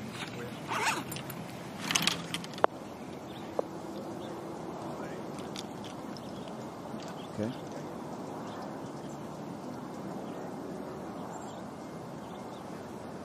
At the 10th, Hinako Shibuno. A birdie putt. Not much break in this one. I think players think that it breaks down a little bit towards the water, but it doesn't really move that much. Maybe just the slightest bit.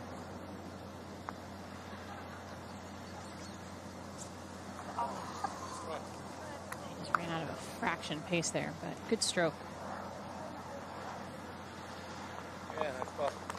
She would have been one of the players that might have been a favorite for Rookie of the Year going into this season, having already won a major championship. She didn't accept membership after she won. So many things going on. She was only 20 years old when she won there in 2019. And now she is out here, and she's had a really nice year. 13. Lucy Lee. So basically below the level of the putting surface here.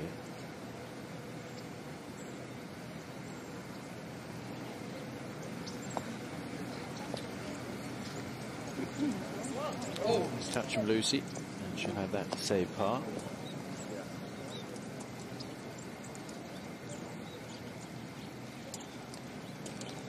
Kind of pressure off for Lucy, not battling to get inside any particular mark on the race to the CME Globe. Obviously, she'd love to win, but that might mean she won't be able to claim the Louise Suggs Rolex Rookie of the Year next year. Well, what's your choice? You can't win the Rookie of the Year, or you could play for $2 million. Which would you choose? It would depend if you were inside, close to getting inside the top 60, wouldn't it, really? I mean, obviously, I'd want to play for the $2 million. She knows something about that. Say Young Kim, $1.5 million walk-off putt back in 2019. Let's see, the Group Tour Championship, now a $2 million first prize.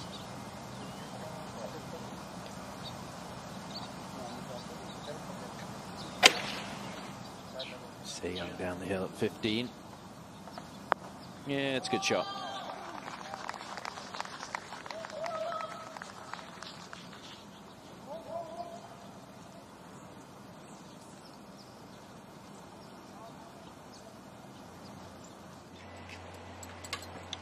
Mexico's Gabby Lopez on the tee at the par 3 10th. We can't see the ball. She won't be able to see it once it lands on the green. I hit into just a little bit of the Southern California haze, which sometimes can be confused with the marine layer. Sometimes they're very fluid.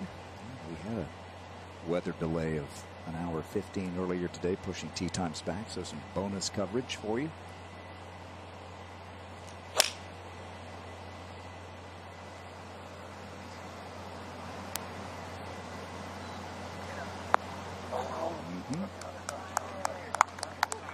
That will be to get to 8 under. Beautiful day here in Southern California. Jody Ewart chat off from England. Lead was cut to 2, now back up to 5.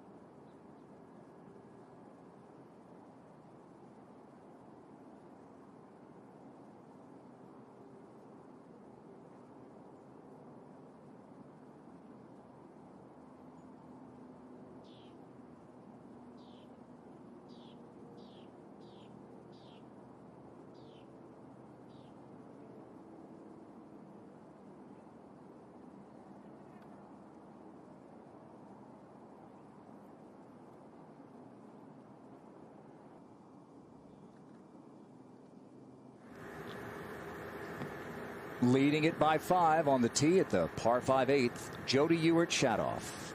And the tee has been moved up some 60 yards here today, making this par 5 reachable.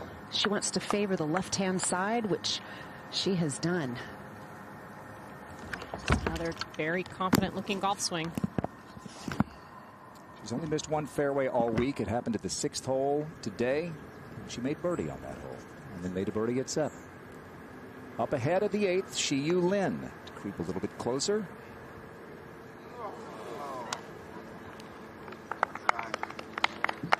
Both of these players in this pair, Shiyu Lin and A.J. Kang, are coached by Tony Ziegler. Coaches a half dozen players out here. The son of Larry Ziegler, longtime PGA Tour and PGA Tour Champions player. What form she is in. Not just making cuts, but contending week after week. Paula Rito in contention again after her first win back on the tee. These two have similar driving averages on the year. Paula 256, and that's on the right half of the fairway, which will bring the edge of the trees into play.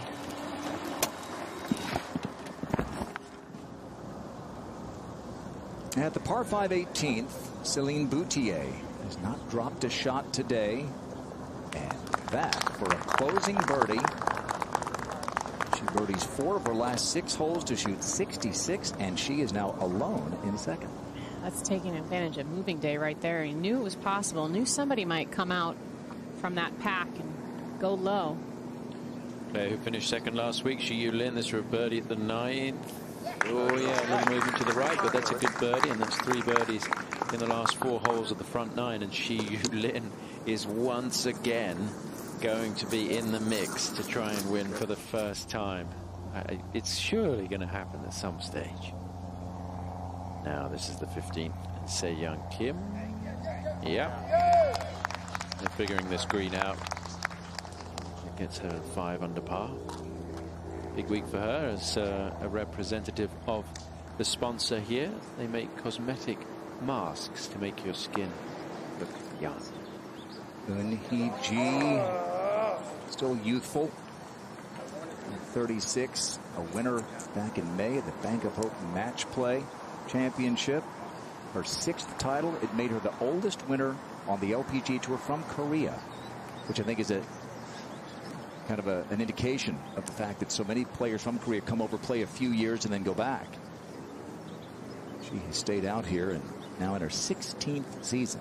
There haven't been too many players that have played very far into their 30s, certainly not into the second half of their 30s. And I mean, to win as well, think about all the tremendous champions from South Korea. And I mean, 36 is, I don't think it's that old. No. But it's quite the honor to have. Just making the turn.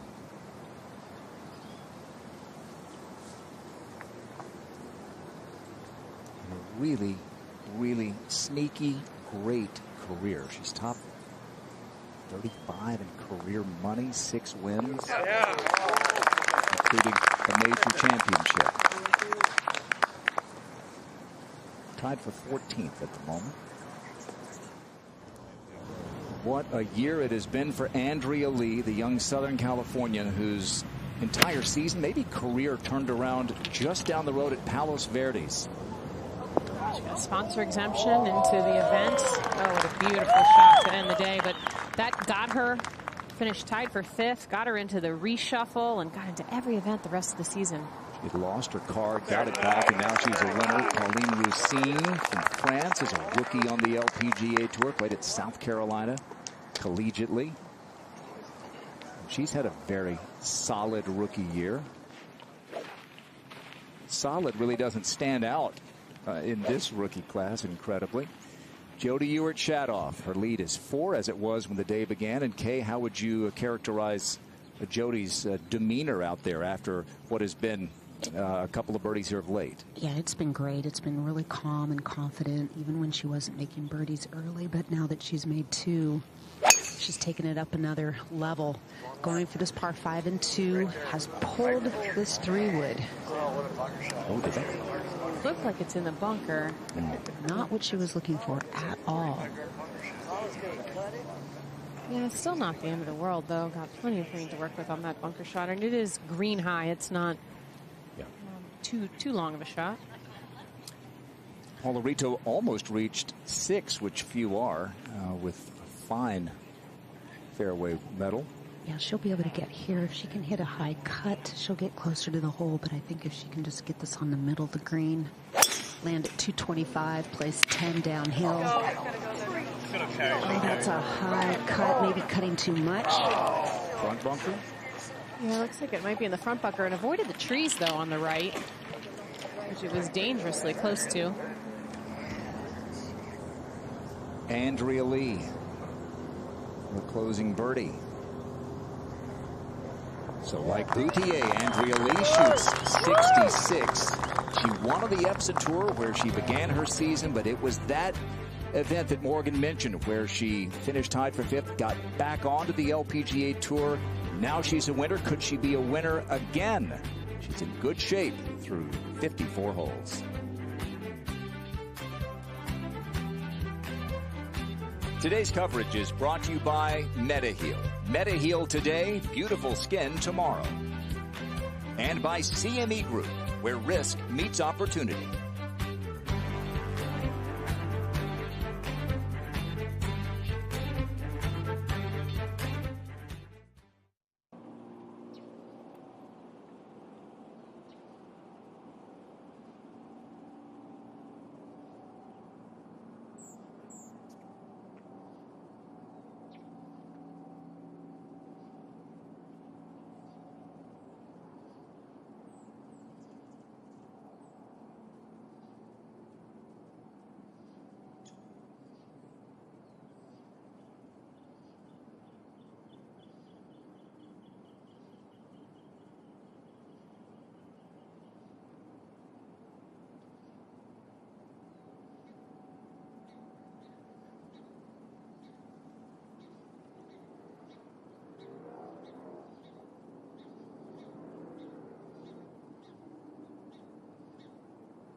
Paula Rito was a multi-sport athlete growing up in South Africa, then South Florida.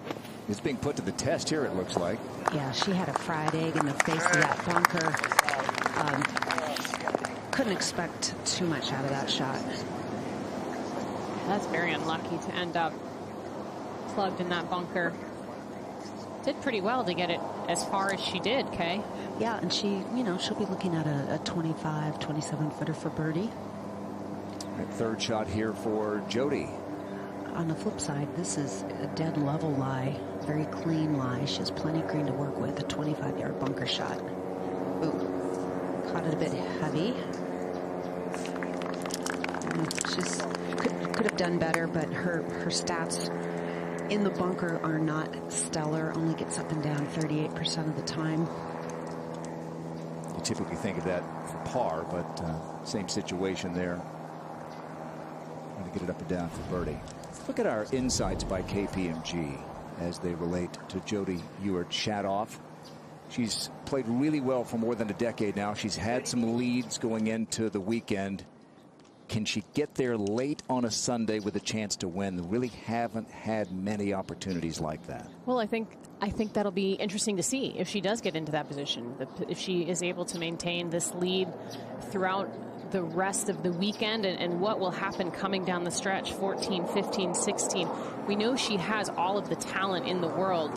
And for her, I mean, if you look at her stats, her Achilles heel, so to speak, would be that club in her hand right now. But she has talked all week about how comfortable she feels, one, on these greens, and two, with that putter in her hand. She's made a ton of putts. She's put in a lot of work with Grant Waite on her putting, on her entire game, but certainly knowing that it's a part of her game where she could improve. She has put in a ton of work on it, and I'm not surprised to see her putting well so far. The first couple strokes of the day were maybe a touch tentative, which I just think was nerves, but those putts on 6 and 7 were really, really solid putting strokes, more like what we had seen previously this week.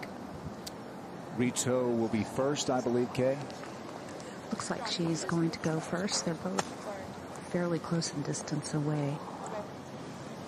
Paula is almost hole high right, whereas Jody is short of the hole.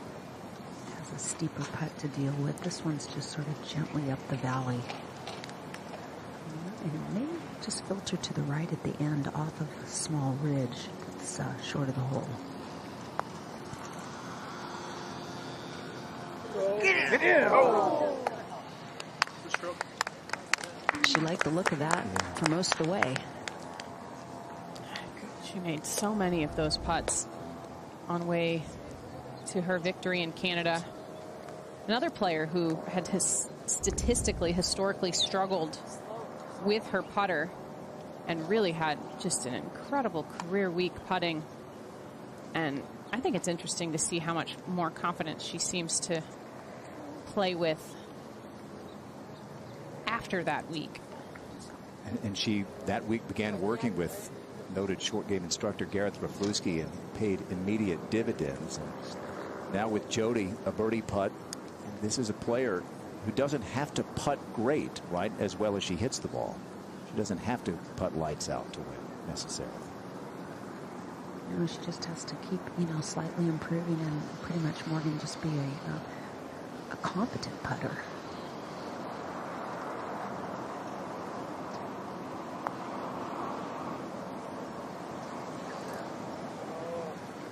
Just a little bit of an overread there. That 8th green has fooled players most of the week. It's a little bit flatter. It doesn't break as much as the players think. On these very tricky greens, no 3 putts for Jody Ewart-Shadoff so far through 2.5 days. Career summary, really 11. This is her 11th full season. Only played a couple of events that first year, 2011. Second place 3 times. Typically, they have been events where she shot something really low on a Sunday and wasn't really right there late with a chance. But well, she has stood over some big putts in her career in Solheim Cups, International Crowns, other events like that. Rito taps in for her par. At the 10th, Shi Yu Lin for birdie to go back-to-back, and this is for her 4th birdie in 5 holes.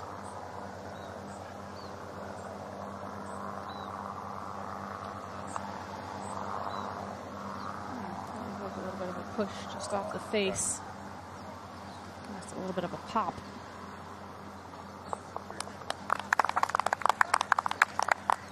Tied for 2nd.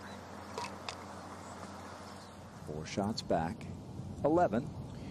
This is Hanako Shibuno for a birdie on a tough hole. Like today, back. If you keep it below the hole, you've got an uphill putt. And that's just the 8th birdie of the day on the 11th for the rookie, Hanako Shibuno. She's on the first page of the leaderboard. But Jody Ewart-Shadoff is still out in front here in Somis, California.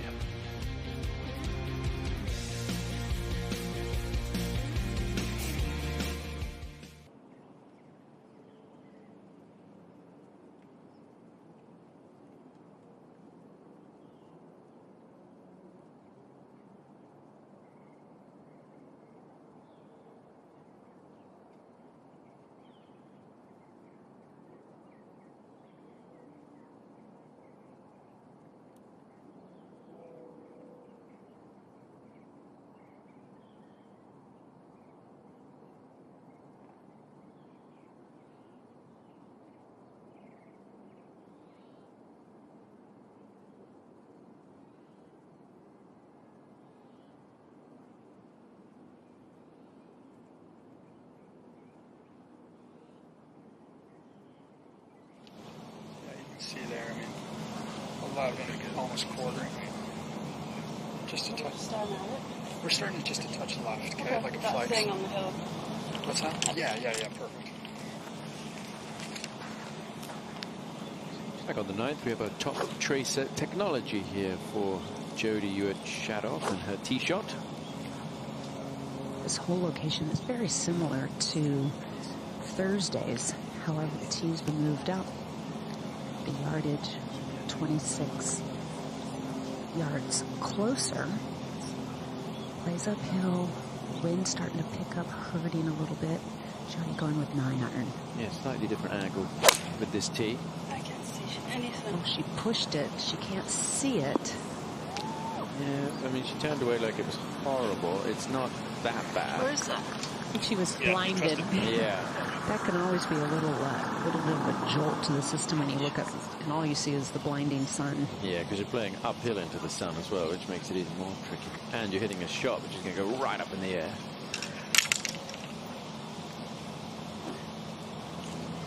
And plus, you add in a little bit of the haze. It's very just hazy in general to see looking in that direction.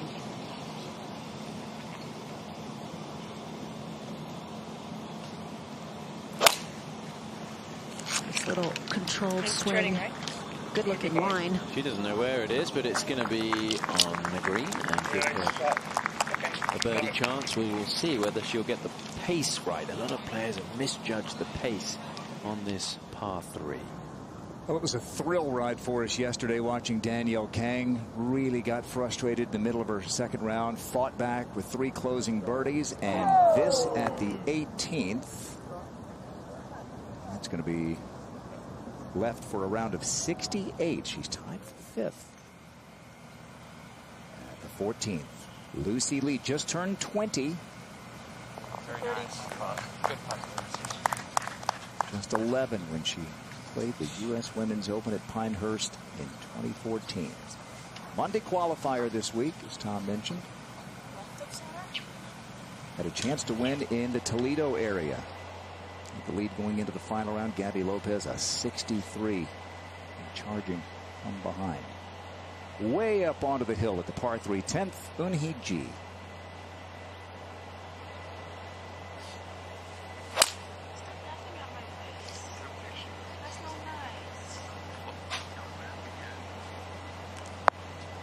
Actually playing is the second toughest hole on the golf course today, this 10th hole.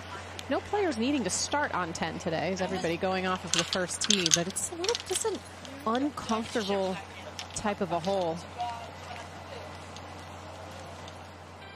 You can follow LPGA.com for live scoring and the most up-to-date statistics this week and every week. LPGA.com.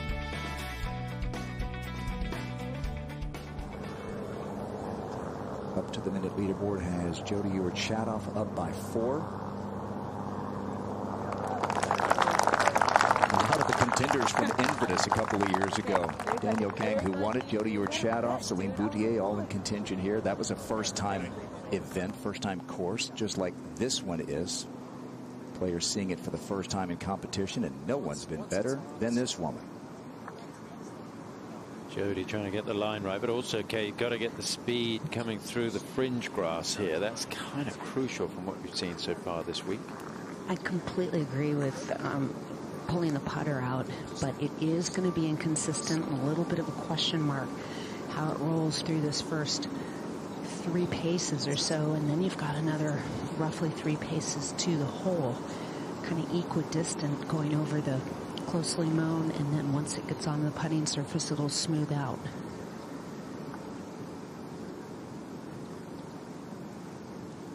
I would think just tap into the correct speed. If it happened to fall in, bonus, but make this an easy up and in.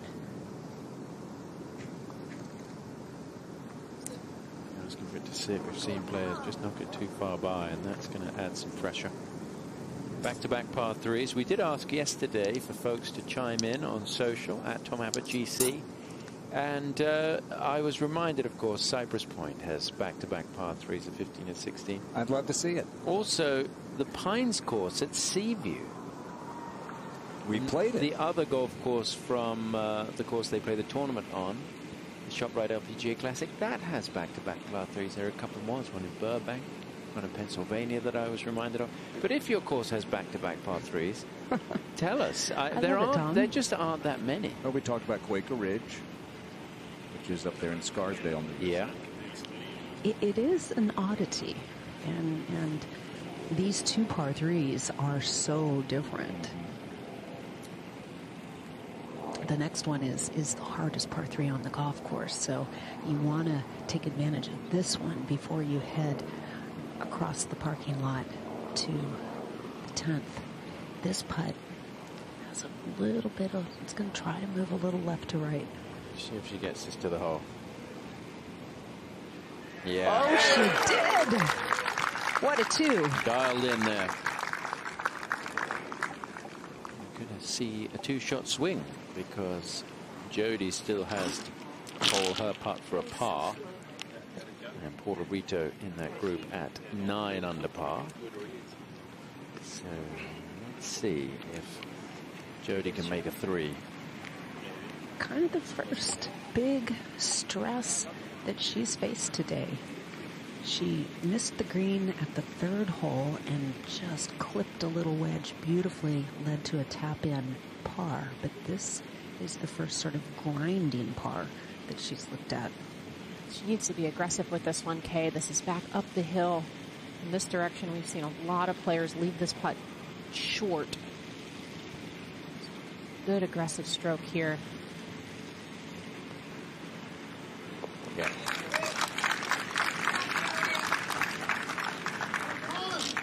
Not a hard hole with the tee moved up. It's short, but uncomfortable with that sun right in the player's eyes. And then we'll go over to the 10th, which is where we go now. And just off the back, Eun-hee Ji for birdie.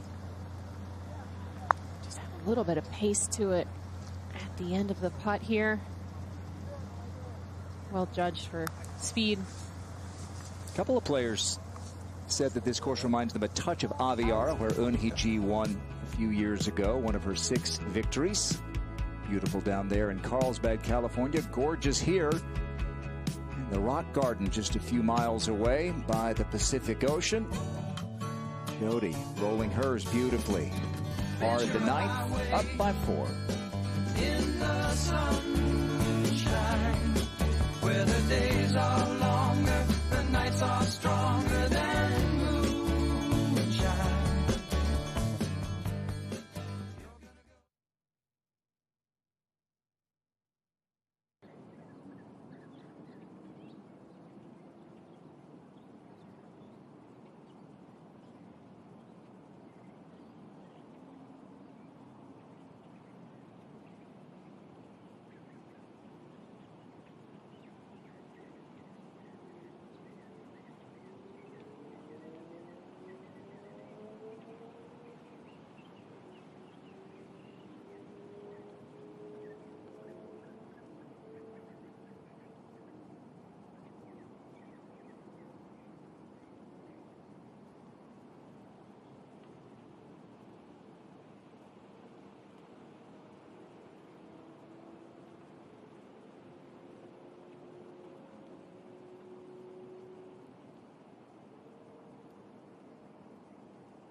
Nako Shibuno has not dropped a shot on this tricky Satakoy Club course today. This is for birdie at 12.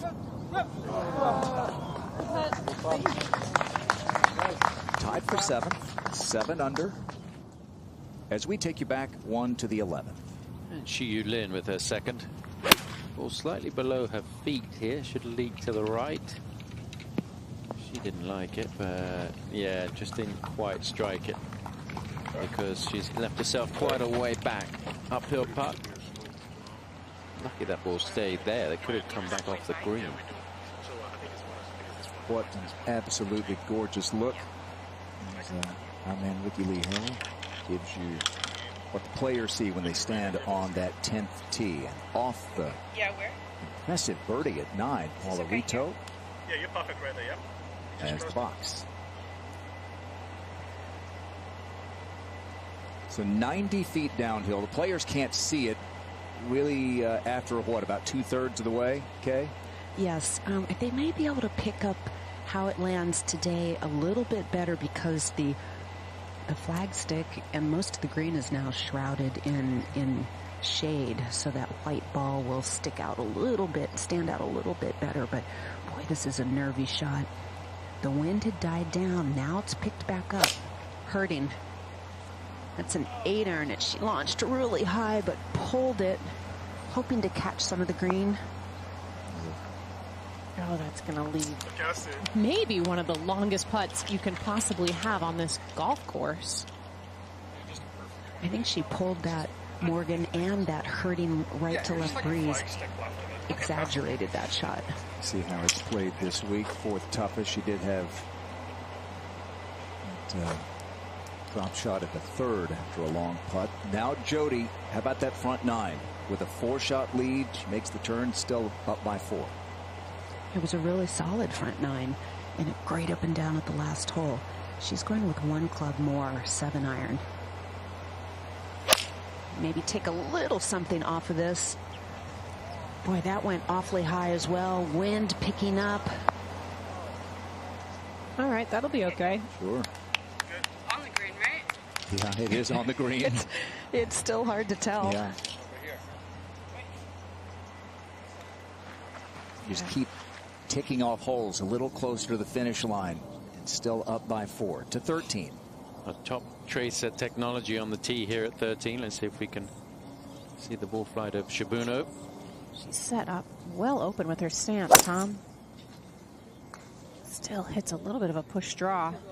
Oh, yeah. Oh, I love it. She's got a lot of fans out there today.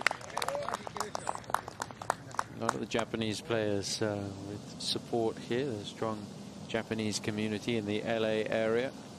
And it's wonderful to see people out cheering on their fellow country people. Now, Xiu Lin. This one just all about pace, isn't it, Morgan? Yeah, it's going to be quite slow up the hill. Just all about dialing in that speed. She said, that was funny, and after her round yesterday, she said, I 3-putted twice yesterday, but I was okay with that. I don't know that she would be too thrilled to 3-putt this one. I think she's looking to get this down in 2, but 3 putts so far. Putting back into the shadow doesn't make it any easier, and she is in danger of 3-putting for the first time today.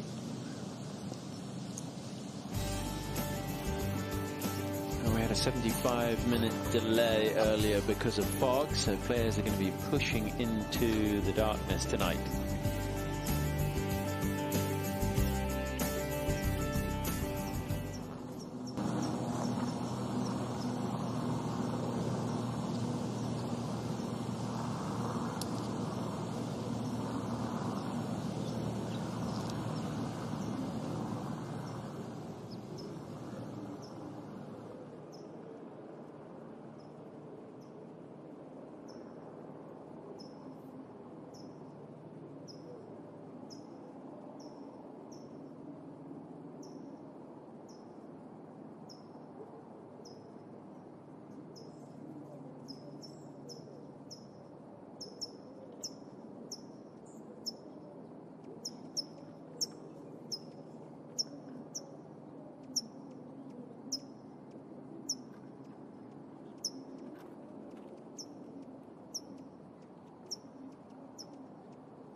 It's a par putt here for Shiyu Lin.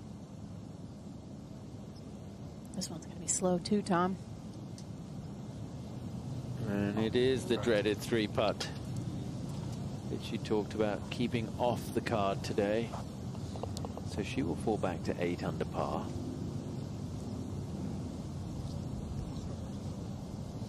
And we talked about Shiyu Lin, the fact she's been the runner-up 2 of the last 3 starts. Still trying to win on the LPGA Tour, and she lost in a playoff earlier in the season. So 18 rounds under par in her last 18. 67.39, 71 under, but no victory. And you feel for her in a way, because she hasn't thrown it away. I mean, she made a long eagle putt on the 17th hole in the final round last week. She's not been, you would think, giving it away. It's the other way around. Somebody else has won it. Well, Paula went out and won it from behind at the CP Women's Open. She'd love 2 putts here. Yeah, this is a true seagoer, uphill, left to right. Pretty good for speed right there. That was incredibly well done. That was so slow. It's tough to hit a putter that hard across the green. So much up the hill. For a 3. Jody Urchadov with a birdie putt in a moment. It's Hanako Shibuno for birdie. Everything seems to be downhill on this green where they cut the flag today. It's almost like in a bowl.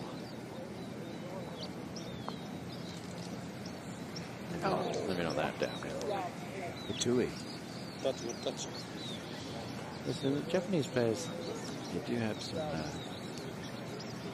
interesting clothing sponsors with great logos. What does it say? Happy-go-lucky. That kind of sums it up for Hanako, doesn't it? Yeah, the smiling Cinderella, they call her. She's always smiling. She won the AIG Women's Open. Jody threatened to win it back in 2017. She's played well on tough courses, playing great this week. This for birdie. Even though this is a much shorter putt, it's not easy. A lot of right to left break. Slow. And she never got that high enough. A little bit of work left.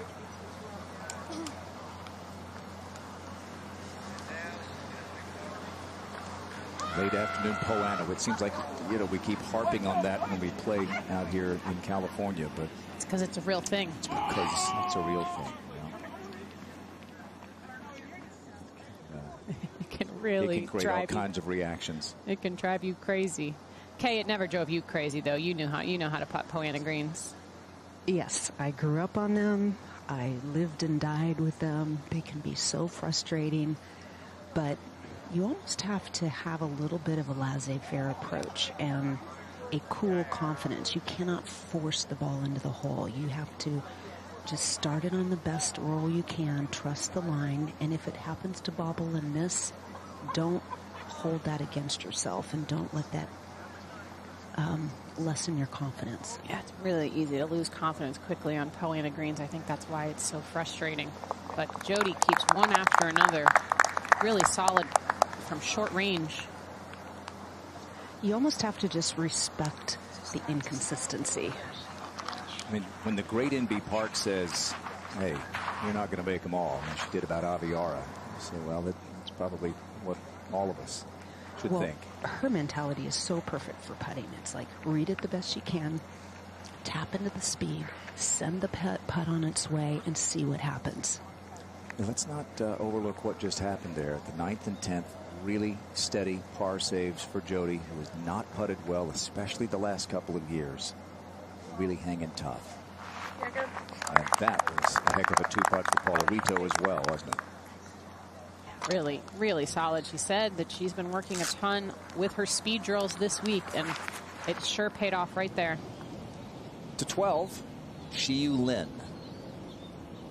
About how close Shiyu has been and what a great season she's had. I talked to her coach, Tony Ziegler, earlier today about it, and he said, it's easy for a player in her position to kind of coast to the finish here. Look, I've had a great year. I love the way that I've played, but she wants to win. She wants to finish with not just a great year, but a spectacular year. Sunday night football is an AFC North showdown this week. The Bengals and the Ravens both 2-2 in the early season. 7 o'clock Eastern Time on NBC and Peacock. To the 11th. And the final pairing have reached this par 4. Difficult hole. You've got to drive it in the fairway, but even if you do drive it in the fairway, you can still be blocked out. There are overhanging pine trees on the left and the right. The right seem to come into play more often because the fairway tilts left to right, and it's very easy to find yourself too far down the right side of the fairway or even into the rough. Averaging 4.17 today, as I mentioned just a little earlier. Only 8 birdies. It's a longer par 4, 410 yards, and it does play uphill the entire way.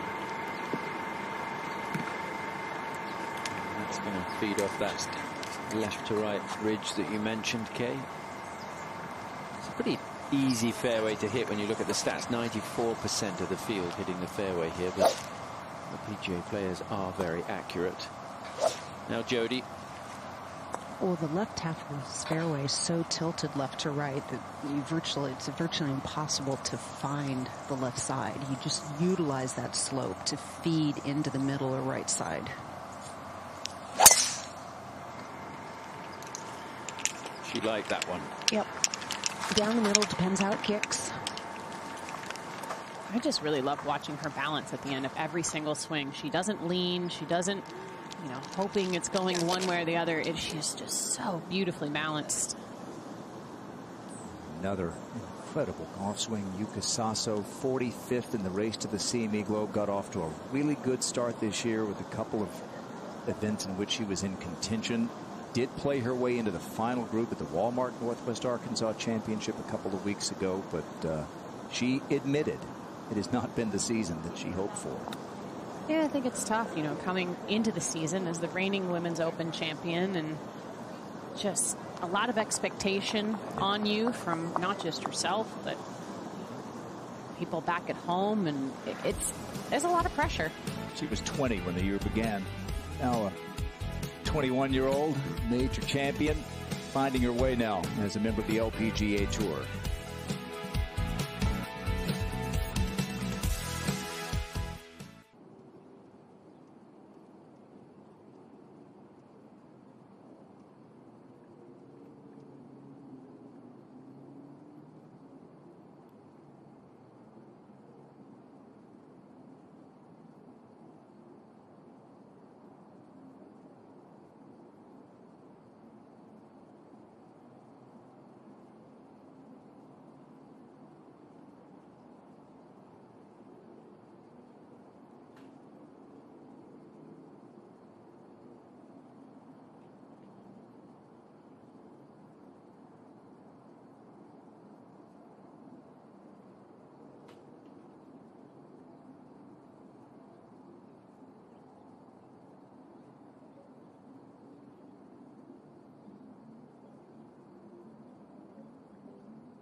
I think it's fairly normal. Yeah, that pin is in the middle. Like a yard right? Yeah, yard right of the pin. Normal. Yeah, I think it's normal. You got it. Let's knock it in there. Caddy David Hoytevant. A final word of encouragement for Shi Yu Lin. Second shot at the 12th. I've been out here a long time. I never knew that was his last name. Just David. Yeah. He's a wonderfully experienced caddy, yeah. But I don't think many of the players would want to try and pronounce that name. We'll leave that up to you, Grant. Yeah. I think he's been really helpful for Shiyu as well. Just all that experience, being in these positions multiple times throughout his career. She's had as many top 10s this year as she had the previous 5 years combined. 5 of them. And as you said, multiple chances to win. Did have that putt on the 18th to tie Charlie Hull. It's about 12 feet 13 feet maybe. Gave it a good run, just missed. But an eagle beater in the playoff in Thailand, Anna Kurtz-Madsen. 5 straight birdies on the back 9 from Allie Ewing, beater in Cincinnati, as Tom said. She's played brilliantly. Here's Yuka.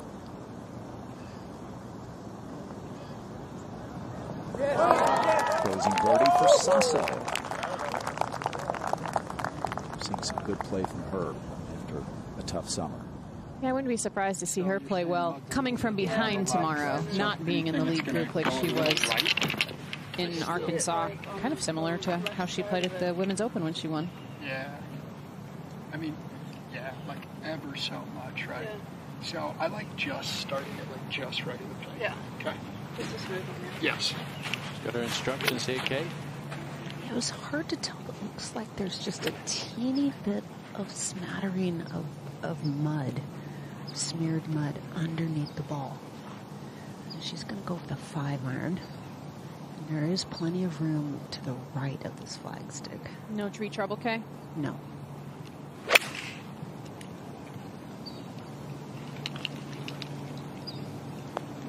Yeah, good job with that ball. She's unlucky that it just sat down so quickly. You look for it to chase up here on this green. That'll be a tougher putt. And now Paula Rito, that ball didn't feed down quite enough to get a flat lie, Kay. No, it didn't. I think it kind of hit into some soft turf over there, and it deadened it, Tom, and it's picked up. This one definitely has picked up some mud. She's going to go with a 6-iron, ball below her feet. It's got to really stay down with this shot. So easy to catch it a little thin and leak it to the right. Sit. Push it right. Sit down. Okay. Oh, careful, careful. As you get away from the screen, it gets tricky. Yeah, they can't see where that ended up because the mounding in the front hides the surface of the green. Landed really firm on that green as well, coming off that awkward lie. As they make their way up to the 11th green, let's take a moment to look at our tournament summary brought to you by Volunteers of America. This is the 4th playing of this event. It was played at Lake Merced up in the San Francisco area the first 3 years. Saw a couple of playoffs. Lydia Ko with one of the best 3-wood you'll ever see to beat Minji Lee in extra holes.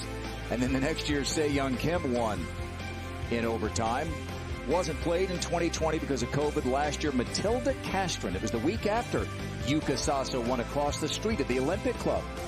She became Finland's first ever LPGA winner. And then this year at the Sadakoi Club. It opened back in the mid-1960s. The club itself goes back more than 100 years on the hillside here in the Santa Susana Mountains. It's been really tricky, but gorgeous property. First-year host for the LPGA. I think it's a tricky course, too, in a sense of players having never played this before. It's kind of the golf course where the more rounds and the more opportunity you have to learn it, the more comfortable you will be. And the Nako Shibuno, who had never been outside of Asia when she got to Woburn, thinking she was going to a links golf course for the AIG Women's Open. She was a quick study. She ended up winning that major championship. That's at the par 5 14. And now at the 12th, Shiyu Lin.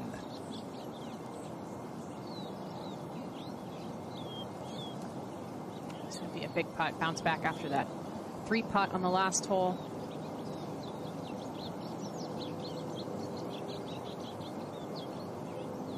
This 12th hole playing middle of the road for difficulty today, right at even par.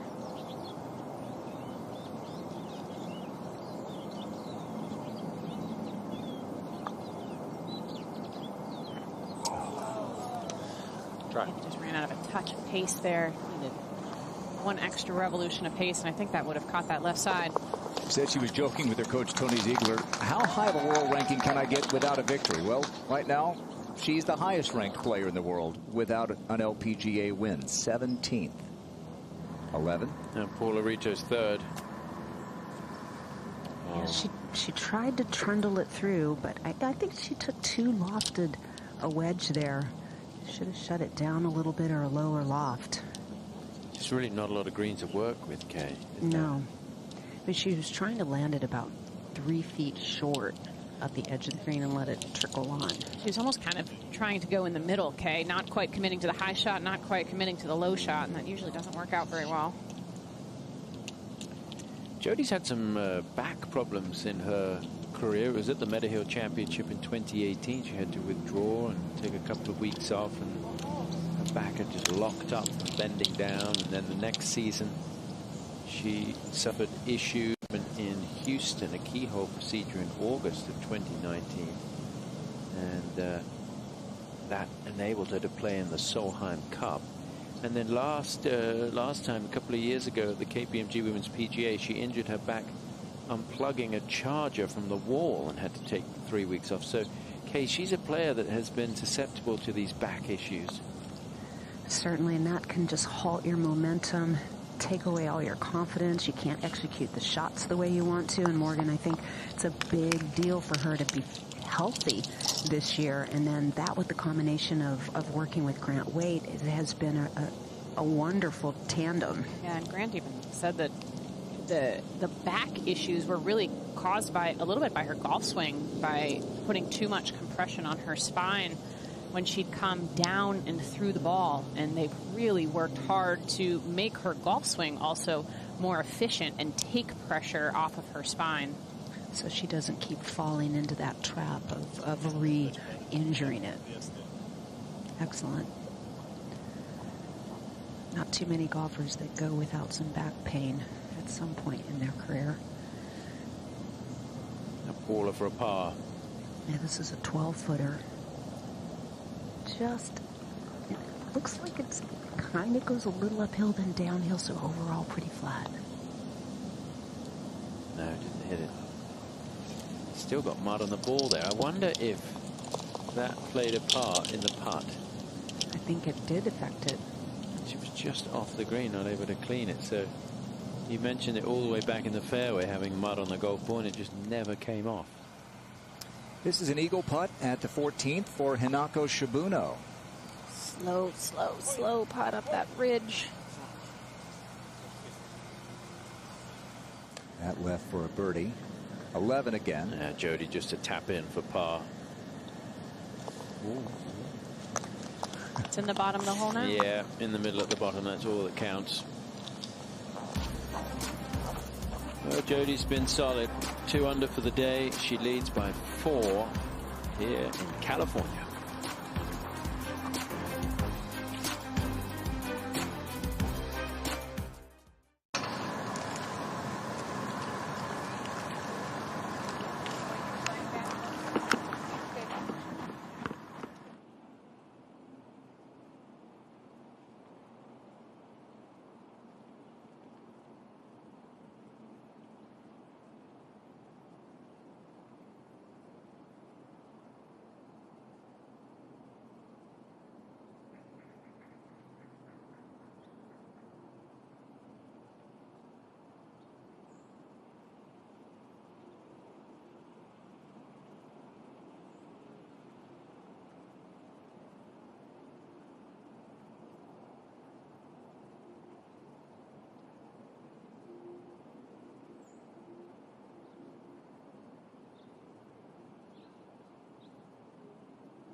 The lead was 4 when the third round began. It's cut down to 2.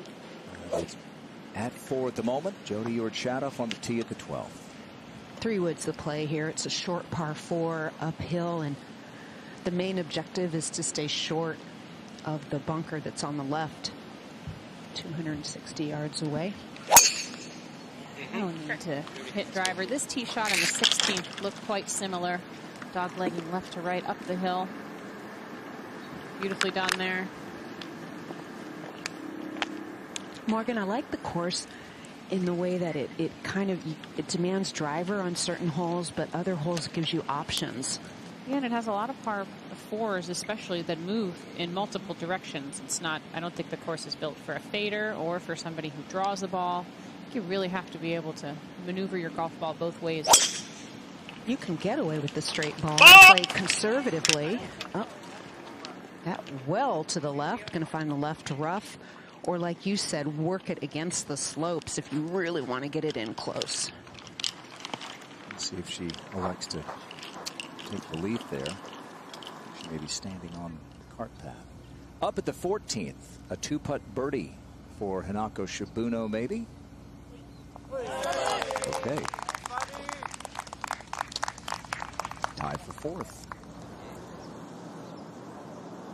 At the 18th, Southern California's own Angel Yin. Always fun to play close to home. We've had the opportunity to play in Southern California quite a lot in the last handful of years. Actually playing in Wilshire twice in the LA area, Southern LA area, I should say, with Palos Verdes, and then again up here this year. Not to mention, of course, the desert and Gaviara. Goes a lot of Hacienda. Southern California.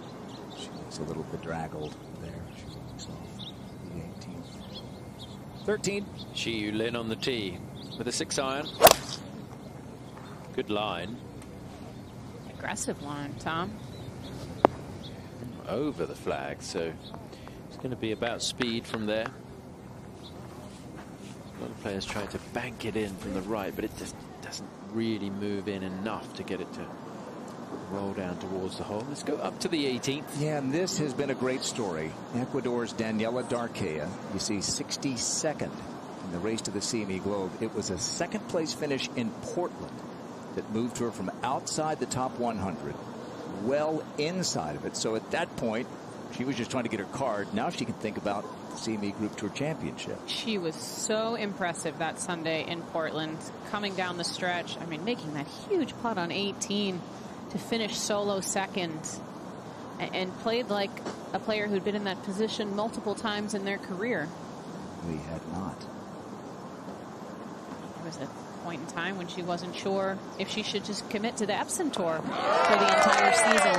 She played pretty well on that tour, so that's going to take her to 7 under par. Entered the week 62nd, projected to go to 57th. From Ecuador, played at the University of Miami collegiately. What a late run it's been for Darquea. 13. Shi Lin. Janet, they call her. That's her English name. That one. Yeah, good touch. Very good touch.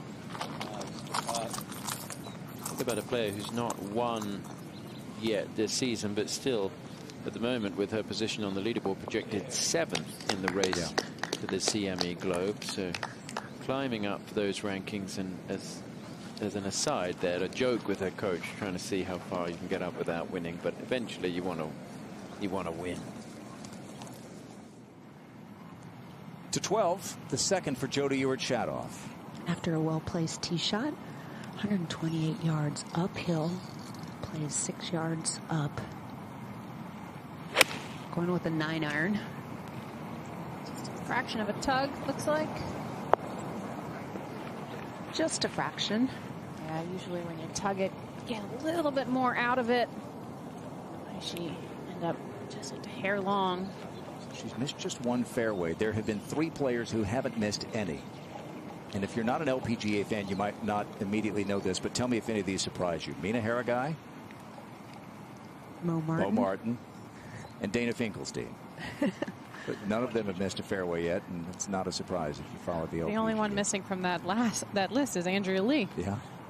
And she missed one. Okay, why is Paula not taking this stake down? It's making me anxious up here in the booth. Well, I guess her ball's teed up. She's just got a wedge in her hand. Figures it's not going to be a problem.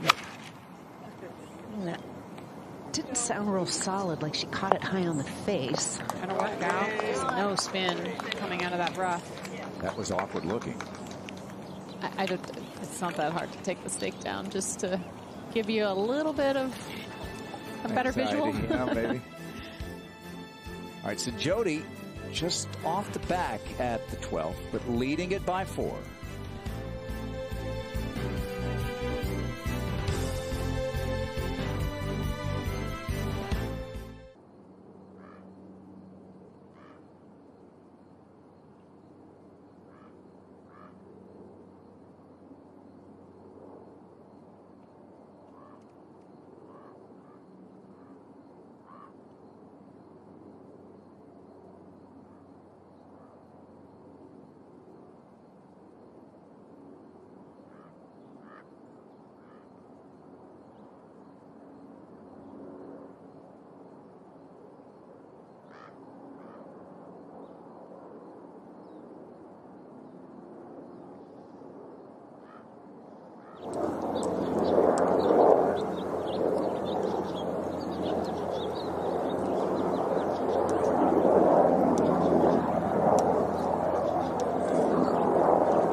Playing in pairs today, and haven't done that since the AIG Women's Open at Muirfield. As a competitor, what's the difference playing pairs versus threes?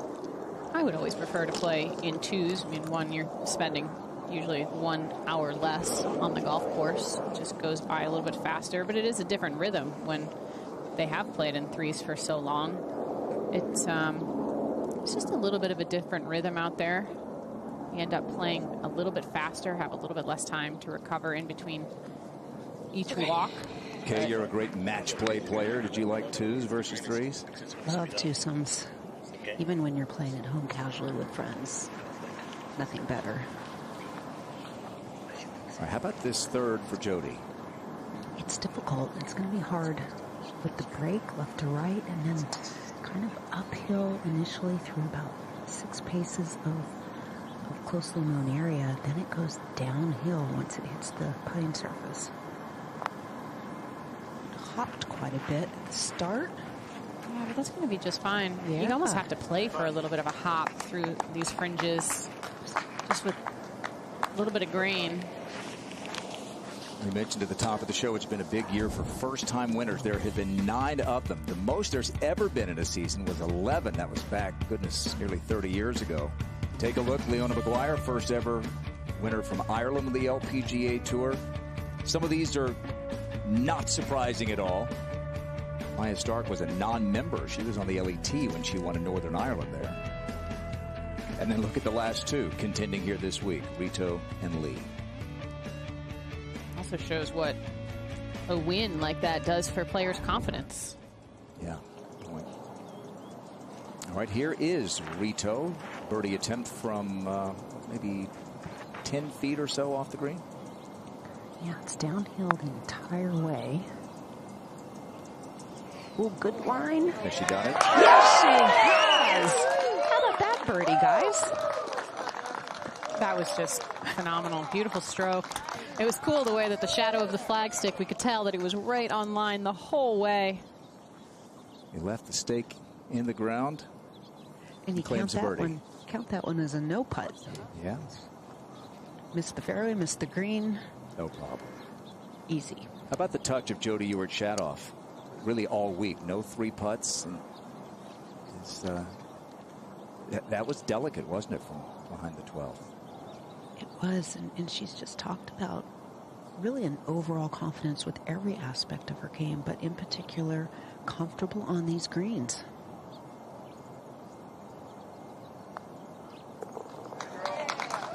Hasn't dropped a shot. Beginning the day with a 4-shot lead, really making the players come together. Yeah, she has just been really solid all day long, but so has Paula Rito. You know, and I was talking to her coach, Peter Kraus, a couple weeks ago asking what has really been the difference for continued improved play. When we saw her on that list of first-time winners, said it's the opportunity to be paired with some of the best players in the world and believing that she has the game to play alongside them. And I think you can see that in the way that she's played the last couple of months.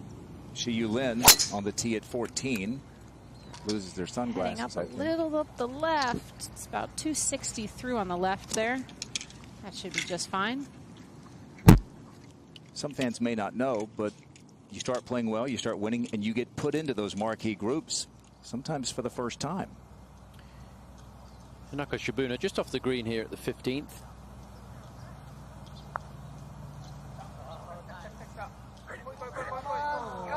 Try. It's kind of a strange situation. The last 9 groups, if you take away the final group, they're combined 4 under. The combined score of those other 8 groups is 20 over par. It's a very strange day. That's why we've got a lot of these players already finished, and then you can see those on the leaderboard with a lot of golf left to play.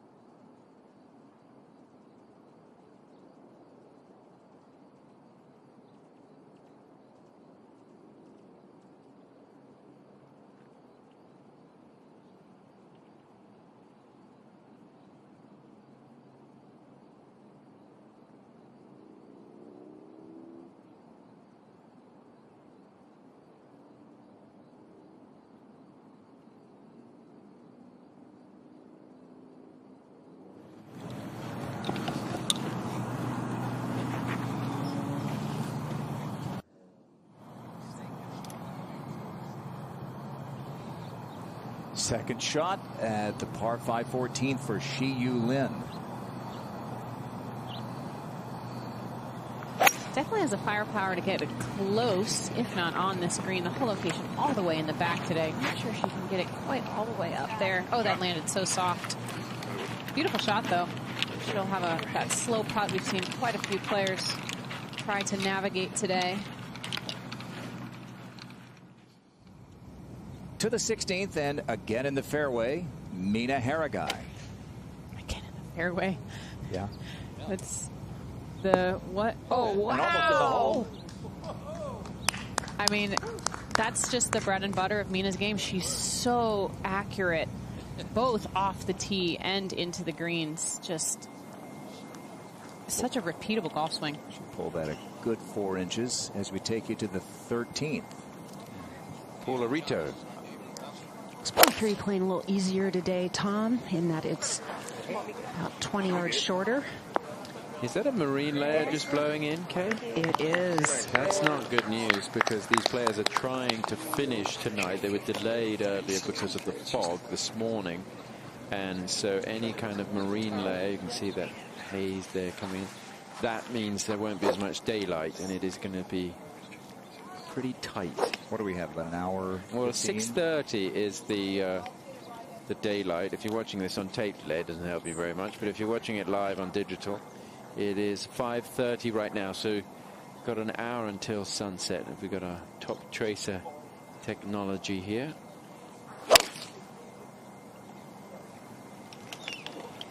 And that's a 6-iron for Jody. And they're both going to have downhill putts. It's tough to get it close today at 13. We really haven't seen too many get it close, apart from Aylin Kim, who made the hole-in-one, and we had another one that was close to going in. Shibuna. Was it Shibuna? But while we have a moment, let's go down to Kay Cockrell. Yeah, Paula Rito has been kind enough to chat with us as we walk up to this green. You both have been playing some beautiful golf today. Your thoughts on what you needed to do at the start of the day and continuing forward to try to catch Jody? Yeah, I just wanted to give myself a lot of opportunities, and so doing that is probably going to be the only way to catch her, and then being able to just to read my putts. the putts are a little trickier this week, being able to see the lines and the speed just to match those up. So I'm going to have to, either hit it close or make some putts. Well, you had no problem on the last hole. How beautiful was that putt? Yeah, that was awesome. Just the speed was really nice downhill, which I'm good with those. And, saw the line and it went in, so I'm happy. You've talked about how you love this golf course. Why is that? Why do you connect to it so well? You just have so many different shots and the views and having to, hit from, top views down and just different shots. And, it's just so unique and nice. I enjoy being here. It's never bad being in Southern California. Thanks for the time. Yeah, thank you so much, Kay. Paula dreamed of making the Olympics in field hockey. She instead did it in golf back in 2016. That birdie putt moves her into a tie for second. Jody Ewart-Shadoff won't budge. Continues to lead by 4.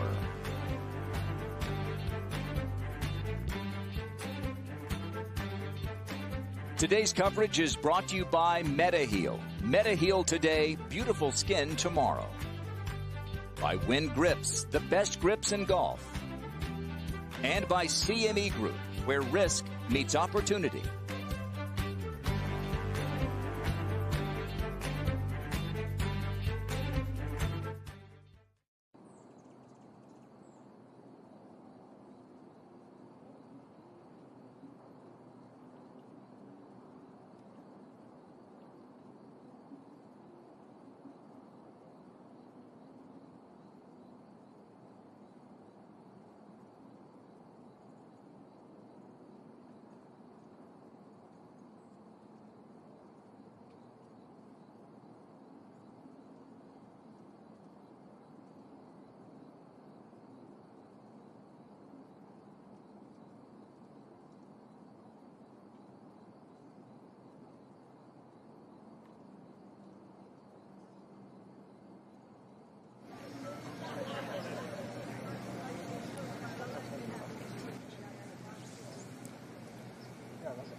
Back at the 13th, the par 3, and Jody Ewart-Shadoff to get it to 14 under par. 2 pretty good tee shots here on this par 3, Tom, but I'd have to say this is a little more challenging putt for Jody than Paula is going to face. This one slightly downhill, swinging right to left. The Yorkshire Dales, which is a lovely part of northern England. I have to tell you, I've never actually been there, but I've heard wonderful things. Is it enough? Go, go, go! Good try.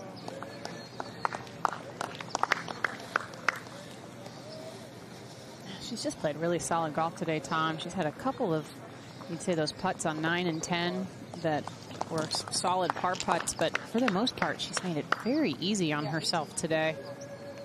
Not having to work too hard, and just purely based on how solid her ball striking has been. Xiyu Lin seemingly lived in the final group on Sunday the last few weeks, and that eagle putt is going to come up short. She's got a chance to do it again. Similar to that putt on 11 where she left it significantly short up the hill. It's just tough to hit it hard enough up some of these slopes. Minako Shibuno second at the 16th. Just moved this just off the back. Man, that's going to be really tricky, really quick down the hill. Might have a little bit of an awkward stance as well. Now Rito to get the putter working again. Just to get to double digits under par. Put some pressure on. Good try. Thought she was going to get within 3 for the second time today. And again, just like in Canada, she's rolling the ball beautifully. Isn't that a fun way to play golf when you love the putter in your hand and can't wait to get to the next putt? Yeah, we talked about how she worked with Gareth Raflewski before winning. He was actually here this week. They didn't get the opportunity to work together because her flight was in a little bit later and he had to leave, but she said she'd just redo the lesson that she got in Canada. She just kind of remind herself of those thoughts, and I'd say that's working pretty well so far this week. She's putted beautifully since that great putting week in Canada. Xiyu Lin for a 2-putt birdie. Oh, goodness. Oh, that looked good the whole way. Good looking stroke, just and on the high side. She did say, yeah, I've 3-putted, but I've also made a couple of 50-footers, and I want to try to remember those. We do forget, don't we? The ones that curl in. Just for whatever reason, golfers in general, for the most part, dwell on the negative. And the things, at least they seem to stand out a little bit brighter in your mind, which of course they shouldn't. So it's the ones who have the shortest memories and are able to put those kinds of mistakes out of their mind that usually are the most successful. Let's see how Shibuno handles this tough, delicate pitch at the 16. Just trying to get something to trickle onto the green. It's going to be quick once it gets on the putting surface.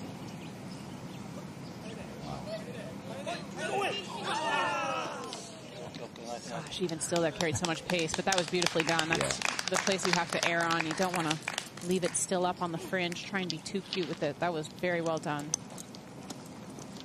She'll stay at 8 under if she makes that. Wei-Shin Lu playing with her.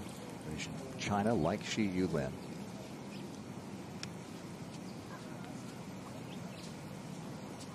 Well, we have a moment. I'm going to let you know that whether you're a beginner taking lessons or a lifelong player, join one of the largest women's amateur golf communities in the world. Find a chapter near you at lpgaamateurs.com. What has impressed you most, Morgan, about Lucy Lee as we watch her finish up a Monday qualifier this week and threatening to win on the LPGA Tour after a couple of wins on the Epson Tour to clinch her card? Yeah, I think it's been fun to watch her. She's even talked about some of the struggles she's gone through in her incredibly short career, even though we have, of course, seen her since she was 11 years old. But, you know, been open with some of her struggles with mental health and the way that she's kind of battled herself back into contention. Had such a tremendous year on the Epson Tour and taking advantage of the sponsor exemption and Monday qualifying that she's been able to do. I think she's just a fun player to watch. She's got kind of a homemade golf swing, swings with this carefree attitude, and I think she's just a lot of fun to watch. Looks a bit frustrated.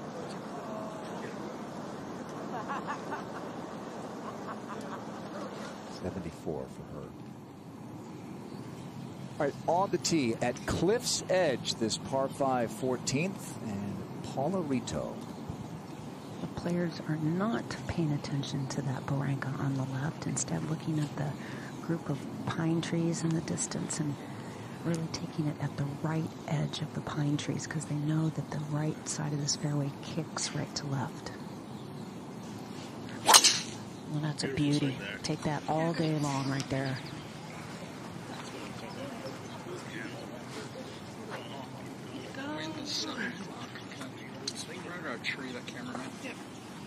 Seen that a lot this week, haven't we? Should settle eventually.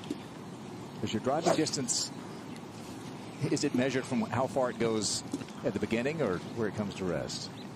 Unfortunately, where it comes to rest on this hole. Now, Jody.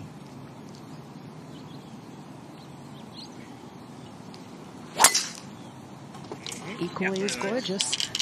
Top tracer technology. It's fun to watch with Jody, isn't it? In both of them, I mean, even Paula had 2 feet of curve on her drive there, and those kinds of ball flights can translate to any course you play. But here's this beautiful Cliff's Edge, as you mentioned, Grant. I mean, don't miss it left. It is deep down there.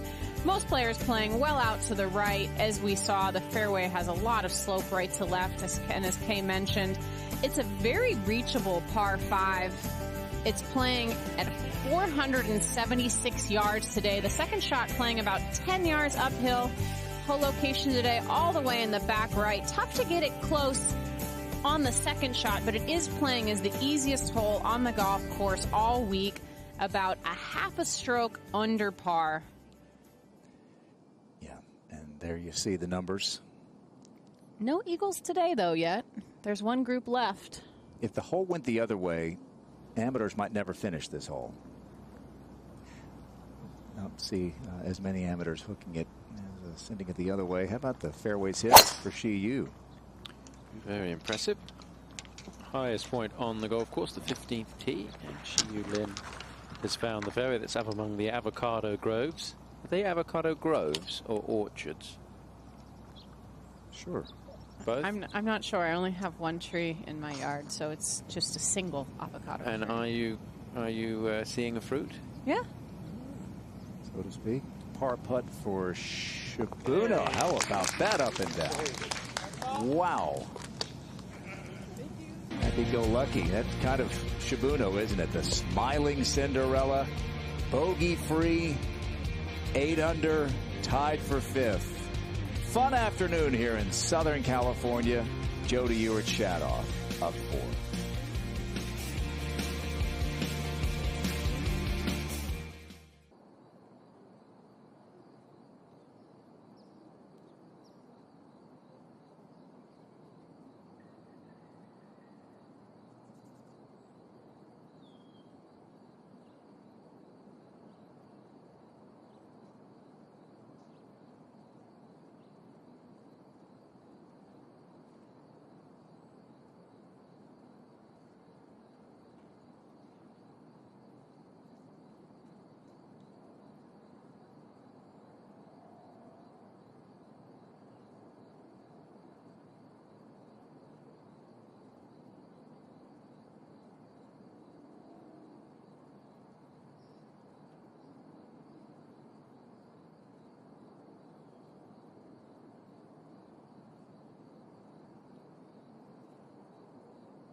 Back on the 15th hole. It's a good look at what the players face here.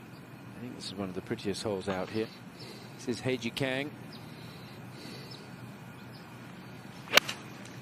Yeah, I agree, Tom. It's beautiful. Very downhill off the tee, and then the way the green sits back a little bit to the right. Pitches towards the player. It's one of the easiest holes in the golf course as well. We've seen players really take advantage of this 15th. Well, Eun-hee Ji has spoken repeatedly about her great short game this week. This is for birdie. She said she hasn't really had her best stuff. But I want to say Andrea Lee's the only one we've really seen get it close putting up that 14th, and she was quite a bit closer to the ridge. She didn't have, she wasn't as far to the left. Yeah. 15. Xiyu Lin.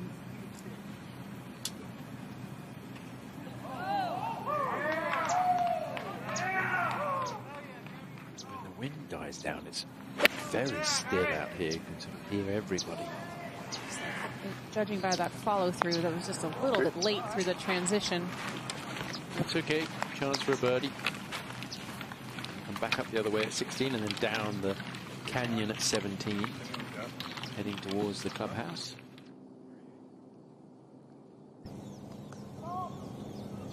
This is a moment to go. Mina Haragai at the 17th, trying to chip it in for a par. Oh, I have a feeling she's going to. Oh, yes. Yeah. Nice. Woo. So she almost holed it at 16 for eagle. And chips in at 17 for a par. Stays at 5 under. Got off to a tough start, but has battled back. Second at the 16th for Gabby Lopez. Whole location today, all the way on that top shelf. Oh, that might spin back off the shelf. Oh, that was so close to being nearly perfect. When would stop. It's such a small area back there, only about, let's say, 8 paces to work with on that top shelf. Well, we've seen this one go both ways. Georgia for birdie. Tough one to read. It's been tough all week. Oh, yes, she got it right. the day she was hoping for. Make dinner taste better. Birdie putt here for Eun-hee Ji. Beg your pardon, that was par. So they have the long putt for birdie.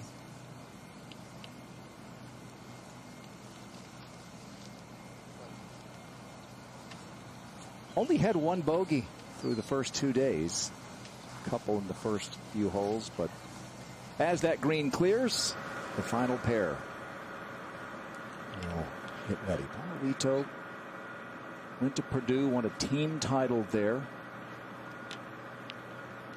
and came out onto the LPGA Tour in 2014 and that long-awaited first victory. And we've said it before, but she began buried on the priority list last year, virtually no status. A couple of finishes got her into the reshuffle and wound up earning her tour card back.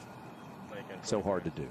Well, and it was always a head scratcher as to why she couldn't get over that hump, Morgan, because her physical skills are so strong, and she has such a great attitude. But I'm so pleased to see that she's put it together and has the confidence now, and she just really seems to be enjoying playing this game. Yeah, you can see the confidence that she has, but I mean, you're right. The attitude, that's one of the things that her coach told me was that she is by far one of the most positive golfers he's ever worked with, and just constantly has the desire to get better. 202 to the front, plays 15 uphill. She's pushed that. Would have had enough to get on the green, but she pushed it to the right. And it's probably just the tendency. She tends to get a little bit quick in the transition, get the club stuck just a fraction behind her. I know, because I know that move well. We know the putts on this green don't move as much as the players think, and there's another example. It's not that much movement in the 15th green. So there's just a par for Lynn. We'll go back to 14. And the second for Jody Ewart-Shadoff. She's going to go with the 3-wood as well. Oh, she struck that beautifully. Hit a dandy here a couple days ago and made eagle. How about this one? Her start lines have hardly been more than a yard or two off of her target. It's been very impressive all day. How close can she get this putt? Not many. She's got it even within 10 feet. She'll have that for eagle as we take you to the 16th, and Gabby Lopez up the hill for birdie.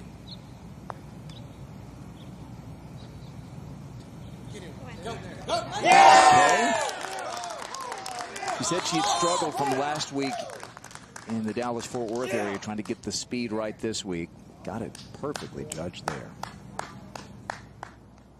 Wouldn't rule her out quite yet. Big Sunday to win in the Toledo area. Heiji Kang for a birdie. Yeah, that gets Heiji to 5 under. Fighting her way back after the mistake at 8, going long of the green and having trouble there.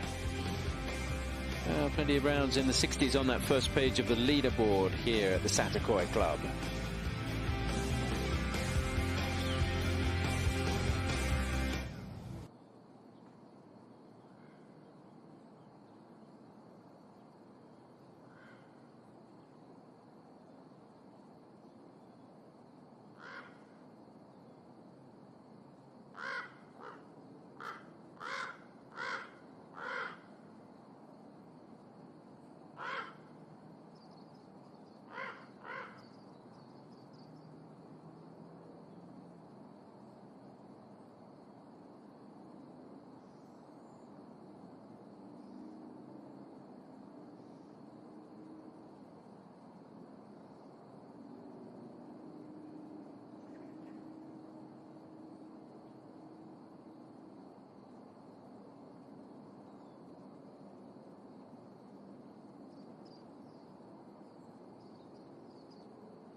flag a little further back on the 17th, and Shibuno on the front part of that green.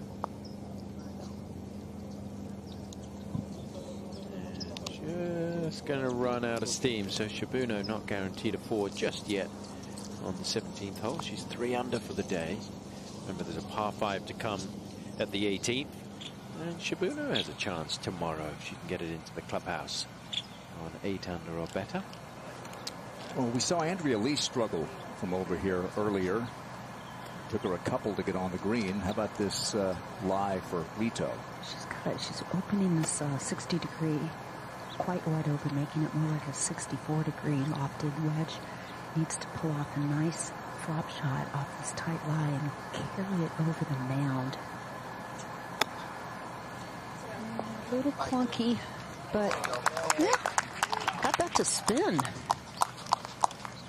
Didn't sound that great, but yeah, sometimes even when it is just a hair clunky, you can still get a decent amount of spin on it. Just one of those shots that comes out a hair lower than you want it to. Shi Yu Lin on the tee at 16.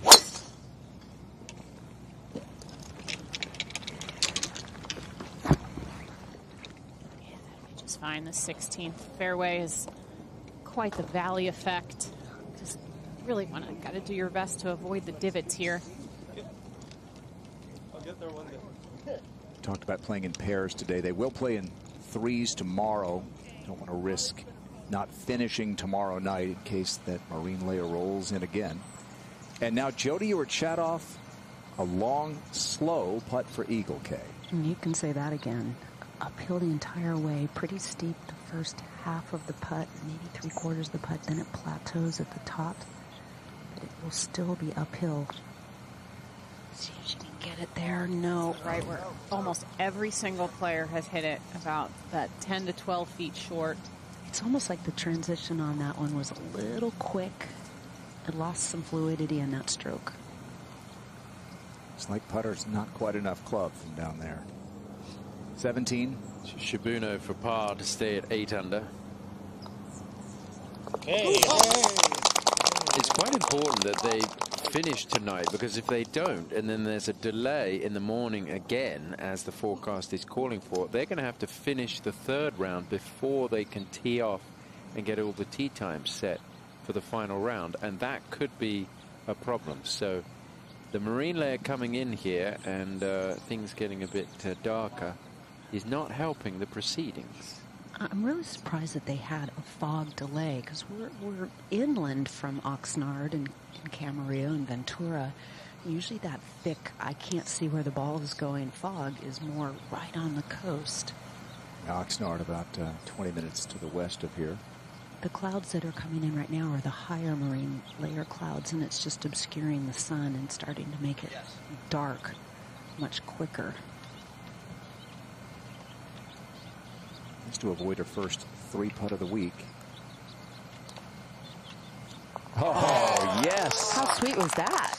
And a birdie to boot. A beautiful look, that right up the line. Just dead center, never left the hole. And Jody, who keeps a straight face, could even smile about that one. Well, if you'd like to join the LPGA and its players in their support of Hurricane Ian relief and the ongoing recovery efforts in Florida and across the Southeast, go to redcross.org or text the word Ian to 90999 to donate $10. Of course, the LPGA season is going to end there west coast of Florida at the Pelican Women's Championship, Bel Air, south of Tampa, and then down the coast, Tiburon. Rito for birdie. Right the whole way. Maybe didn't quite square the club face back up at impact. How impressive has Jody Urchadoff been today? 4-shot lead when the round began. It was cut to 2. Now it's 5 as we take you to 16. And Lynn with her second. Ball well below her feet. Just trying to 3/4 something back there. Oh, lovely. I like that when you have a little bit of an uneven lie, taking a little bit more club and swinging a little bit easier, because it's hard to hit a full shot off of an awkward lie like that. 2-putt birdie for Jodi Ewart-Shadoff at that par 5 14th. Her lead is now 5 on day 3, late the LPGA Mediheal Championship.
Up on the tee at the 15th, this is the leader, Jodi Ewart-Shadoff.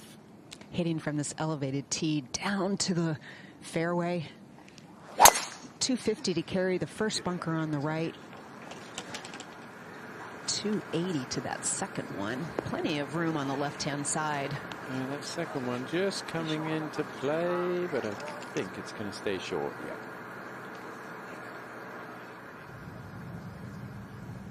Shiyu Lin for birdie at 16.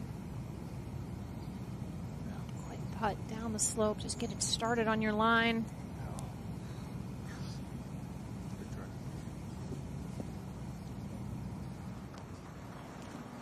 $15 again. And Paul Arito on the tee. That one going down the right, Kay.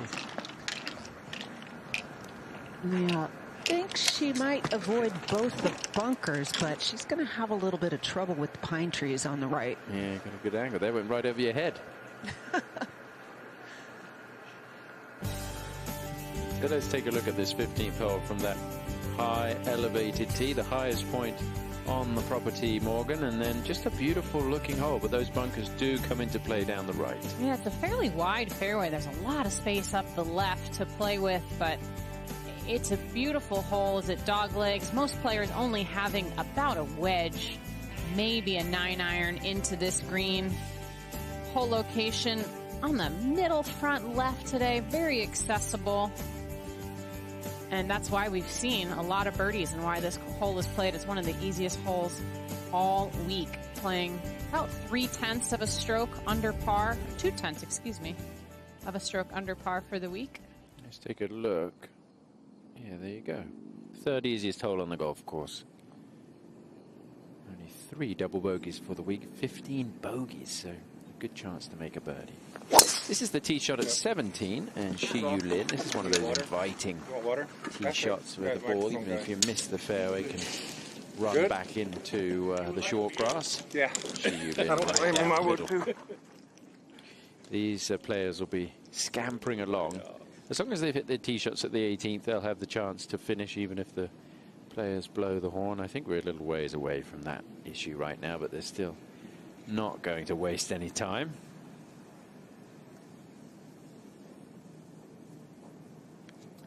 Mina Haragai for her par on the 18th. You see she's 49th in the CME standings. This is the second year that they've used the CME points instead of the money list. And Mina's a good example why. She's 12th on the money list this year because she finished second at the U.S. Women's Open and earned $1 million. Yeah, I think it's a fair way when you do have such a discrepancy between, I mean, not just the majors, but all of the regular season events as well. Some of them do still have quite a discrepancy, and it just, especially with, I mean, you think of the $2 million final prize at CME. I think that was kind of one of the ones that push the envelope there for that rule change. That check still cashes, though, for $1 million for Mina. Pauline Racine.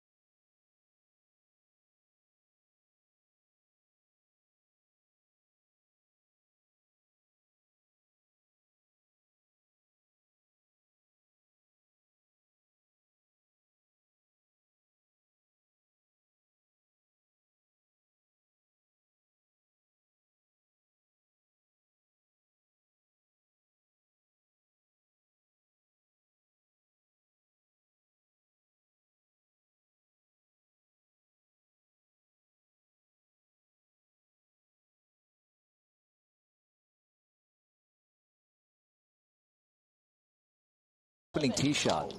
She was on the side of the hill with her second shot at 1, and just kind of seems like she's been a touch off all day. The regular season events as well, some of them do still have quite a discrepancy, and it just, especially with, I mean, you think of the $2 million final prize at CME. I think that was kind of one of the ones that pushed the envelope there for that rule change. That check still cashes, though, for $1 million for Mina. Pauline Racine.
Opening tee shot. She was on the side of the hill with her second shot at 1, and just kind of seems like she's been a touch off all day. The regular season events as well, some of them do still have quite a discrepancy, and it just, especially with, I mean, you think of the $2 million final prize at CME. I think that was kind of one of the ones that pushed the envelope there for that rule change. That check still cashes, though, for $1 million for Mina. Pauline Racine.